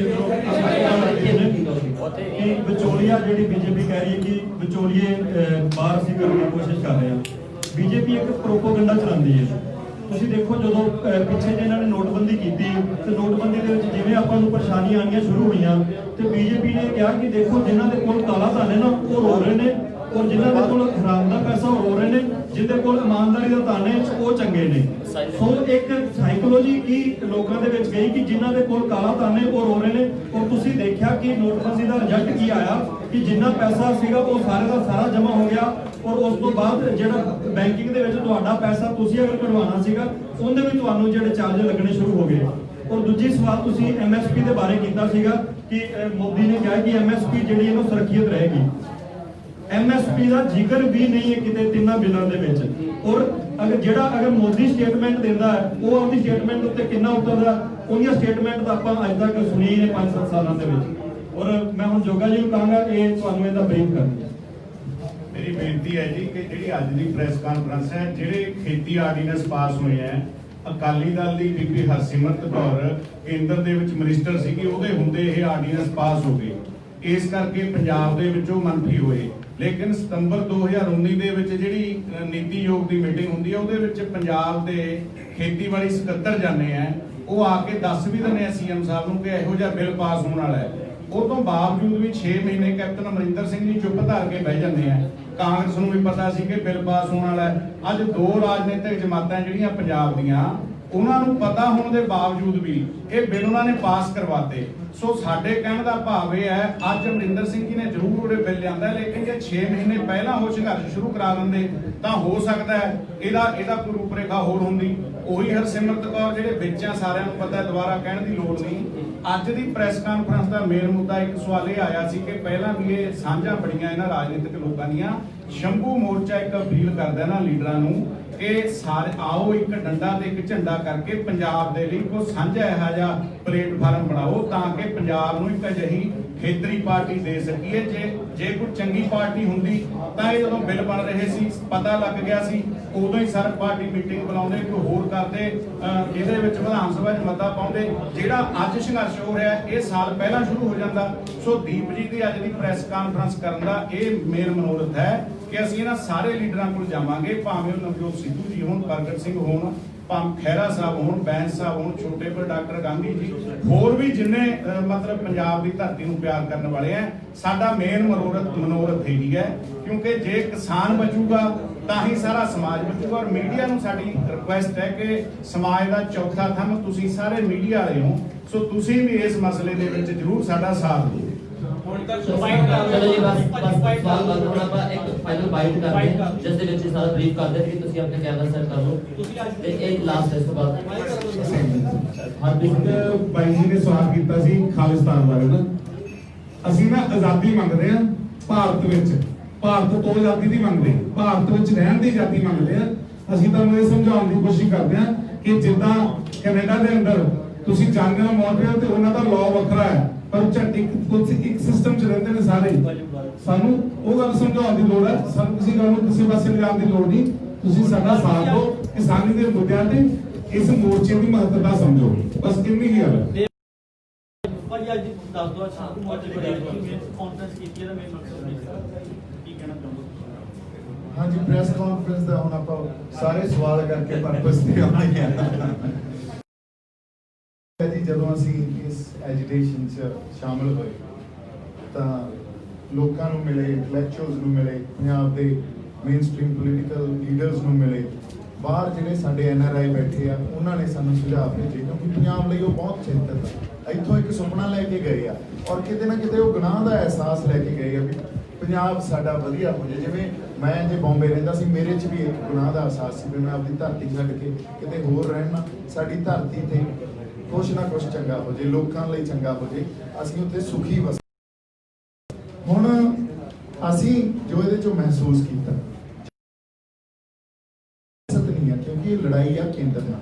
ਉਦੋਂ ਤੱਕ ਪੰਜਾਬ ਲੜਾਈ ਕੇਂਦਰ ਨਾਲ ਨਹੀਂ ਲੜ ਸਕਦੀ। ਸੋ ਪੰਜਾਬ ਨੂੰ ਆਪਦੀ ਇੱਕ ਸਿਆਸਤ ਘੜਨੀ ਪਊਗੀ ਔਰ ਕੱਲੀ ਸਿਆਸਤ ਅਸੀਂ ਪਹਿਲਾਂ ਵੀ ਘੜੀ ਆ। ਉਸ ਸਿਆਸਤ ਵੇਲੇ ਅਸੀਂ ਉਹਦੇ 'ਚ ਫੇਲ ਹੁੰਦੇ ਆਏ ਆ। ਲੋਕ ਟੁੱਟ ਜਾਂਦੇ ਆ ਆਪਦੀ ਨੈਤਿਕ ਇੱਕ ਦੂਜੇ ਨਾਲ ਵਿਚਾਰਾਂ 'ਚ ਵਖਰੇਵਾਂ ਹੋ ਜਾਂਦਾ ਤੇ ਉਹ ਲੀਡਰਸ ਟੁੱਟ ਜਾਂਦੇ ਆ। ਜਦੋਂ ਤੱਕ 1 ਮਿੰਟ ਜੀ ਬਾਈ ਜੀ, let's have a silence. Silent please. ਜਿਹੜੇ ਪਿੱਛੇ ਨੇ ਪਲੀਜ਼ ਚੁੱਪ ਕਰ ਜਾਓ। ਭਾਈਓ ਪਿੱਛੇ ਵਾਲੇ ਬੜੇ ਜ਼ਰੂਰੀ ਹੁੰਦੇ ਆ। Silent please. ਸੋ ਜਦੋਂ ਤੱਕ ਇਹ ਸਾਰੀ ਸਿਆਸਤ ਦੇ ਉੱਤੇ ਇੱਕ ਬੁੱਧੀਜੀਵੀਆਂ ਦੀ ਜਾਂ ਜਿਹੜੇ ਮੇਨ ਸਟ੍ਰੀਮ ਪੋਲੀਟੀਕਲ ਫੀਲਡ 'ਚ ਨਹੀਂ ਆਉਣਾ ਚਾਹੁੰਦੇ ਬੰਦੇ, ਉਹਨਾਂ ਦੇ ਪਹਿਰਾ ਨਹੀਂ ਹੋਊਗਾ, ਜਿਹੜੇ ਉਹ ਪੰਜਾਬ ਦੇ ਹਿੱਤ ਸੋਚਦੇ ਆ, ਪੰਜਾਬ ਦਾ ਦਰਦ ਰੱਖਦੇ ਆ, ਉਹਨਾਂ ਦਾ ਪਹਿਰਾ ਨਹੀਂ ਹੋਊਗਾ, ਤਾਂ ਕਿ ਉਦੋਂ ਤੱਕ ਅਸੀਂ ਕਹੀਏ ਵੀ ਇਹ ਮੇਨ ਸਟ੍ਰੀਮ ਪੋਲੀਟੀਕਲ ਫੀਲਡ ਵਾਲੇ ਉਹ ਪੰਜਾਬ ਦੇ ਹਿੱਤਾਂ ਉਹਦਾ ਦੇਖਿਆ ਨਹੀਂ। ਇਸ ਕਰਕੇ ਸਾਨੂੰ ਦੋ ਇਨਕਲਾਬ ਹੀ ਸਿੱਧੇ ਤੌਰ ਤੇ ਲਿਆਉਣੇ ਪੈਣੇ ਆ। ਇੱਕ ਤਾਂ ਸਮਾਜਿਕ ਇਨਕਲਾਬ, ਜਿੱਥੇ ਸਾਨੂੰ ਕਿਰਦਾਰਾਂ ਤੇ ਕੰਮ ਕਰਨਾ ਪੈਣਾ, ਜਿੱਥੇ ਸਾਨੂੰ ਲੋਕ ਫੀਲਡ ਵਾਲੇ ਬੰਦਿਆਂ ਤੇ ਪਹਿਰਾ ਰੱਖਣਾ ਪੈਣਾ। ਦੂਜਾ ਇਨਕਲਾਬ ਰਾਜਸੀ ਇਨਕਲਾਬ, ਜੋ ਅੱਜ ਤੱਕ ਪੰਜਾਬ ਨੂੰ ਸੰਪੂਰਨ ਤੌਰ ਤੇ ਕਿਸੇ ਨੇ ਨਹੀਂ ਦਿੱਤਾ। ਕਿਸੇ ਨਾ ਕਿਸੇ ਸਮੇਂ ਪੰਜਾਬੀ ਜਾਂ ਪੰਜਾਬ ਲਈ ਅਕਾਲੀ ਦਲ ਇਸੇ ਲਈ ਖੇਤਰੀ ਪਾਰਟੀ ਬਣੀ ਸੀ। ਇੱਕ ਗੱਲ ਹੋਰ, ਇਹ ਗੱਲ ਆ ਜਿਹੜੀ ਆਪਾਂ ਅੱਜ ਕਰ ਰਹੇ ਹਾਂ, ਇਹ ਸਾਊਥ ਦੇ ਲੋਕਾਂ ਨੇ ਸਮਝ ਲਈ। ਤਾਂ ਹੀ ਤੁਸੀਂ ਦੇਖੋ ਸਾਊਥ 'ਚ ਜਿਹੜੀਆਂ ਖੇਤਰੀ ਪਾਰਟੀਆਂ ਆ ਉਹ ਬਹੁਤ ਜ਼ਿਆਦਾ ਸਟਰੋਂਗ ਆ। ਉੱਥੋਂ ਦੇ ਲੋਕਾਂ ਨੇ ਇਹ ਗੱਲ ਸਮਝ ਲਈ ਵੀ ਅਸੀਂ ਜੇ ਆਪਦੇ ਸੂਬੇ ਤੇ ਆਪ ਰਾਜ ਕਰਾਂਗੇ ਤੇ ਉਸ ਤੋਂ ਬਾਅਦ ਅਲਾਈਅੰਸ ਕਿਸੇ ਨਾਲ ਹੋ ਸਕਦਾ, ਪਰ ਜਦੋਂ ਤੱਕ ਅਸੀਂ ਆਪ ਰਾਜ ਨਹੀਂ ਕਰਾਂਗੇ, ਸੂਬੇ ਦੇ ਹਿੱਤਾਂ ਦੀ ਗੱਲ ਜਾਂ ਲੋਕਾਂ ਦੇ ਹਿੱਤਾਂ ਦੀ ਗੱਲ ਸੂਬੇ ਦੇ, ਇਹ ਨਹੀਂ ਹੋ ਸਕਦਾ। ਪੰਜਾਬ ਨੂੰ ਉਹ ਗੱਲ ਸਮਝਣੀ ਪੈਣੀ ਆ। ਔਰ ਪੰਜਾਬ ਦੇ ਲੋਕ ਸਾਨੂੰ ਇਹ ਸੁਝਾਅ ਦੇ ਰਹੇ ਆ। ਇਹ ਲੋਕਾਂ ਦੇ ਸੁਝਾਅ ਜਿਹੜੇ ਤੁਹਾਡੇ ਕੋਲੇ ਲੈ ਕੇ ਆਏ ਆ, ਉਹ ਲੋਕਾਂ ਦੇ ਸੁਝਾਅ, ਹਜ਼ਾਰਾਂ ਲੱਖਾਂ ਲੋਕਾਂ ਦੇ ਸੁਝਾਅ ਤੋਂ ਬਾਅਦ, ਉਹਨਾਂ ਦੇ ਅਹਿਸਾਸ ਤੋਂ ਬਾਅਦ ਇੱਥੇ ਬੈਠੇ ਆ। ਔਰ ਜਿਹੜੇ ਅਸੀਂ ਹੁਣ ਪੰਜਾਬ ਦੇ ਲੀਡਰਸ ਕੋਲੇ ਗਏ, ਜਿਹੜੇ ਕਹਿ ਰਹੇ ਆ ਅਸੀਂ ਪੰਜਾਬ ਖਾਤਰ ਲੜਨਾ, ਜੇ ਉਹ ਪੰਜਾਬ ਦੇ ਹਿੱਤਾਂ ਲਈ ਲੜਨਾ ਚਾਹੁੰਦੇ ਆ ਤਾਂ ਉਹ ਇੱਕ ਪਲੇਟਫਾਰਮ ਤੇ ਆਉਣਗੇ, ਜੇ ਨਹੀਂ ਲੜਨਾ ਚਾਹੁੰਦੇ ਤਾਂ ਉਹਨਾਂ ਨੇ ਇੱਕ ਪਲੇਟਫਾਰਮ ਤੇ ਨਹੀਂ ਆਉਣਾ। ਉਹ ਅਸੀਂ ਸੰਗਤ ਸਾਹਮਣੇ ਜਾਂ ਤੁਹਾਡੇ ਸਾਹਮਣੇ ਸਾਫ਼ ਕਰ ਦਾਂਗੇ, ਬੇਨਕਾਬ ਕਰ ਦਾਂਗੇ। ਜੋ ਸਿੰਘ ਸਿੱਧੂ ਨਾਲ ਗੱਲ ਹੋਈ ਤੁਹਾਡੀ? ਨਹੀਂ, ਅਸੀਂ ਕੀਤੀ ਨਹੀਂ ਜੀ, ਹੁਣ ਕਰਾਂਗੇ। ਵੀਰੇ ਸ਼ੁਰੂ ਕਦੋਂ ਤੋਂ ਕਰ ਰਹੇ ਹੋ ਤੇ ਕੀ ਰਣਨੀਤੀ? ਅੱਜ ਤੋਂ ਹੀ ਜੀ, ਅੱਜ ਤੋਂ ਹੀ ਜੀ, ਕਿਉਂਕਿ ਟਾਈਮ ਹੈ ਨਹੀਂ ਆਪਣੇ ਕੋਲੇ। ਔਰ ਅਸੀਂ ਇਹ ਚਾਹੁੰਦੇ ਆ ਵੀ ਉਹ ਸਾਰੇ ਬੰਦੇ ਇਕੱਠੇ ਹੋ ਕੇ ਕਿਸਾਨਾਂ ਦਾ ਸੰਘਰਸ਼ ਆ, ਕਿਸਾਨਾਂ ਦੇ ਨਾਲ ਖੜੇ ਹੋ ਕੇ ਲੜਨ, ਕਿਉਂਕਿ ਇਹ ਸਰਕਾਰ ਨੇ ਤਾਂ ਕੀਤਾ ਨਹੀਂ, ਪੰਜਾਬ ਸਰਕਾਰ ਨੇ ਕੰਮ। ਇਹ ਸਾਰੇ ਆਗੂ ਕਿਸਾਨਾਂ ਦੇ ਨਾਲ ਖੜੇ ਹੋ ਕੇ ਸੰਘਰਸ਼ ਲੜਨ, ਜਿੱਥੇ ਵੋਟ ਪੋਲਿਟਿਕਸ ਨਾ ਹੋਵੇ, ਪੰਜਾਬ ਦੇ ਹਿੱਤਾਂ ਦੀ ਗੱਲ ਹੋਵੇ। ਇਹ ਸਪਸ਼ਟ ਕਰ ਦਿਓ ਹਾਂਜੀ, ਤੁਹਾਡੀ ਭੂਮਿਕਾ ਕੀ ਹੈ? ਮੈਂ ਪਹਿਲਾਂ ਵੀ ਸਪਸ਼ਟ ਕਰਤਾ ਜੀ, ਮੈਂ ਮੇਨ ਸਟ੍ਰੀਮ ਪੋਲਿਟਿਕਸ 'ਚ ਨਹੀਂ ਆ ਰਿਹਾ। ਮੇਰੇ ਕੋਲੇ ਟੈਂਪਰਾਮੈਂਟ ਨਹੀਂ ਆ। ਜਦੋਂ ਕਿਤੇ ਟੈਂਪਰਾਮੈਂਟ ਹੋਇਆ, ਜਦੋਂ ਸੰਗਤ ਦੀ ਮਰਜ਼ੀ ਹੋਈ, ਉਸ ਵੇਲੇ ਦੇਖਾਂਗੇ। 2022 ਮੈਂ ਨਹੀਂ ਲੜ ਰਿਹਾ, ਹੋ ਸਕਦਾ ਗਾਂ ਵੀ ਨਾ ਲੜਾਂ, ਜਦੋਂ ਤੱਕ ਮੈਂ ਪਰਪੱਕ ਤੌਰ ਤੇ ਆਪਦੇ ਆਪ ਨੂੰ ਨਹੀਂ ਸੋਚ ਲੈਂਦਾ ਵੀ ਮੈਂ ਮੇਨ ਸਟ੍ਰੀਮ ਪੋਲੀਟੀਕਲ ਫੀਲਡ ਦਾ ਬੰਦਾ। ਮੇਰੇ ਲਈ ਬੜਾ ਸੌਖਾ ਆਪਦੇ ਆਪ ਨੂੰ ਇਹ ਲਾਂਚ ਕਰਨਾ ਵੀ ਮੈਂ ਕੱਲ ਤੋਂ ਸਿਆਸੀ ਇੱਕ ਜਿਹੜੀ ਮੇਨ ਸਟ੍ਰੀਮ ਪੋਲਿਟਿਕਸ ਕਰੂੰਗਾ, ਪਰ ਮੇਰੇ ਕੋਲੇ ਟੈਂਪਰਾਮੈਂਟ ਨਹੀਂ ਆ। ਮੈਂ ਸੰਘਰਸ਼ ਦੀ ਲੜਾਈ ਲੜੂੰਗਾ ਔਰ ਲੜਦਾ ਰਹੂੰਗਾ ਪੰਜਾਬ ਲਈ, ਪੰਜਾਬ ਦੇ ਹਿੱਤਾਂ ਲਈ, ਪੰਜਾਬ ਦੇ ਲੋਕਾਂ ਲਈ। ਮੈਂ ਇਸ ਲਈ ਮੇਰੇ ਅੰਦਰ ਜਜ਼ਬਾ ਤਤਪਰ ਹੈ ਗੱਲ ਕਰਨ ਲਈ, ਇੱਥੇ ਹੀ ਖੜਾ ਜੀ। ਰਣਨੀਤੀ ਕੀ ਰਹੂਗੀ? ਮੈਂ ਪੁੱਛਿਆ ਉੱਥੇ ਆ ਕੇ ਤੁਸੀਂ ਇਕੱਠਾ ਕਰਕੇ ਇਹਨਾਂ ਤੋਂ ਪੋਲੀਟੀਕਲ ਭਾਸ਼ਣ ਦਿਵਾਉਣੇ ਹੈਗੇ, ਐਜੀਟੇਸ਼ਨ ਸ਼ੁਰੂ ਕਰਾਣਾ, ਕੀ ਕਰ? ਨਹੀਂ ਜੀ, ਰਣਨੀਤੀ ਤਾਂ ਇਹੀ ਮੈਂ ਤੁਹਾਨੂੰ ਕਹਿ ਰਿਹਾ ਨਾ, ਲੜਾਈ ਕਿਹਦੇ ਨਾਲ ਆ? ਸਾਡੀ ਦਿੱਲੀ ਨਾਲ। ਹੁਣ ਜਦੋਂ ਲੜਾਈ ਲੜਦੀ ਆ ਸੈਂਟਰ ਨਾਲ, ਤਾਂ ਉਹ ਰਣਨੀਤੀ ਜਦੋਂ ਇੱਕ ਪਲੇਟਫਾਰਮ ਕ੍ਰੀਏਟ ਹੋਊਗਾ, ਉਹ ਸਾਰੀਆਂ ਰੂਹਾਂ, ਉਹ ਸਾਰੇ ਬੰਦੇ ਰਲ ਕੇ ਘੜਨਗੇ। ਉੱਥੇ ਸਾਡੇ ਇੰਟੈਲੈਕਚੁਅਲਸ ਦੀ ਸ਼ਮੂਲੀਅਤ ਵੀ ਹੋਊਗੀ। ਰਣਨੀਤੀ ਉਦੋਂ ਤੁਹਾਨੂੰ ਦੱਸਾਂਗੇ। Thank you so much. ਬਾਕੀ ਤੁਸੀਂ ਵੀ ਕੋਈ ਸੁਝਾਅ ਦੇਣੇ ਆ ਤਾਂ ਪਲੀਜ਼ ਯੂ ਮੋਸਟ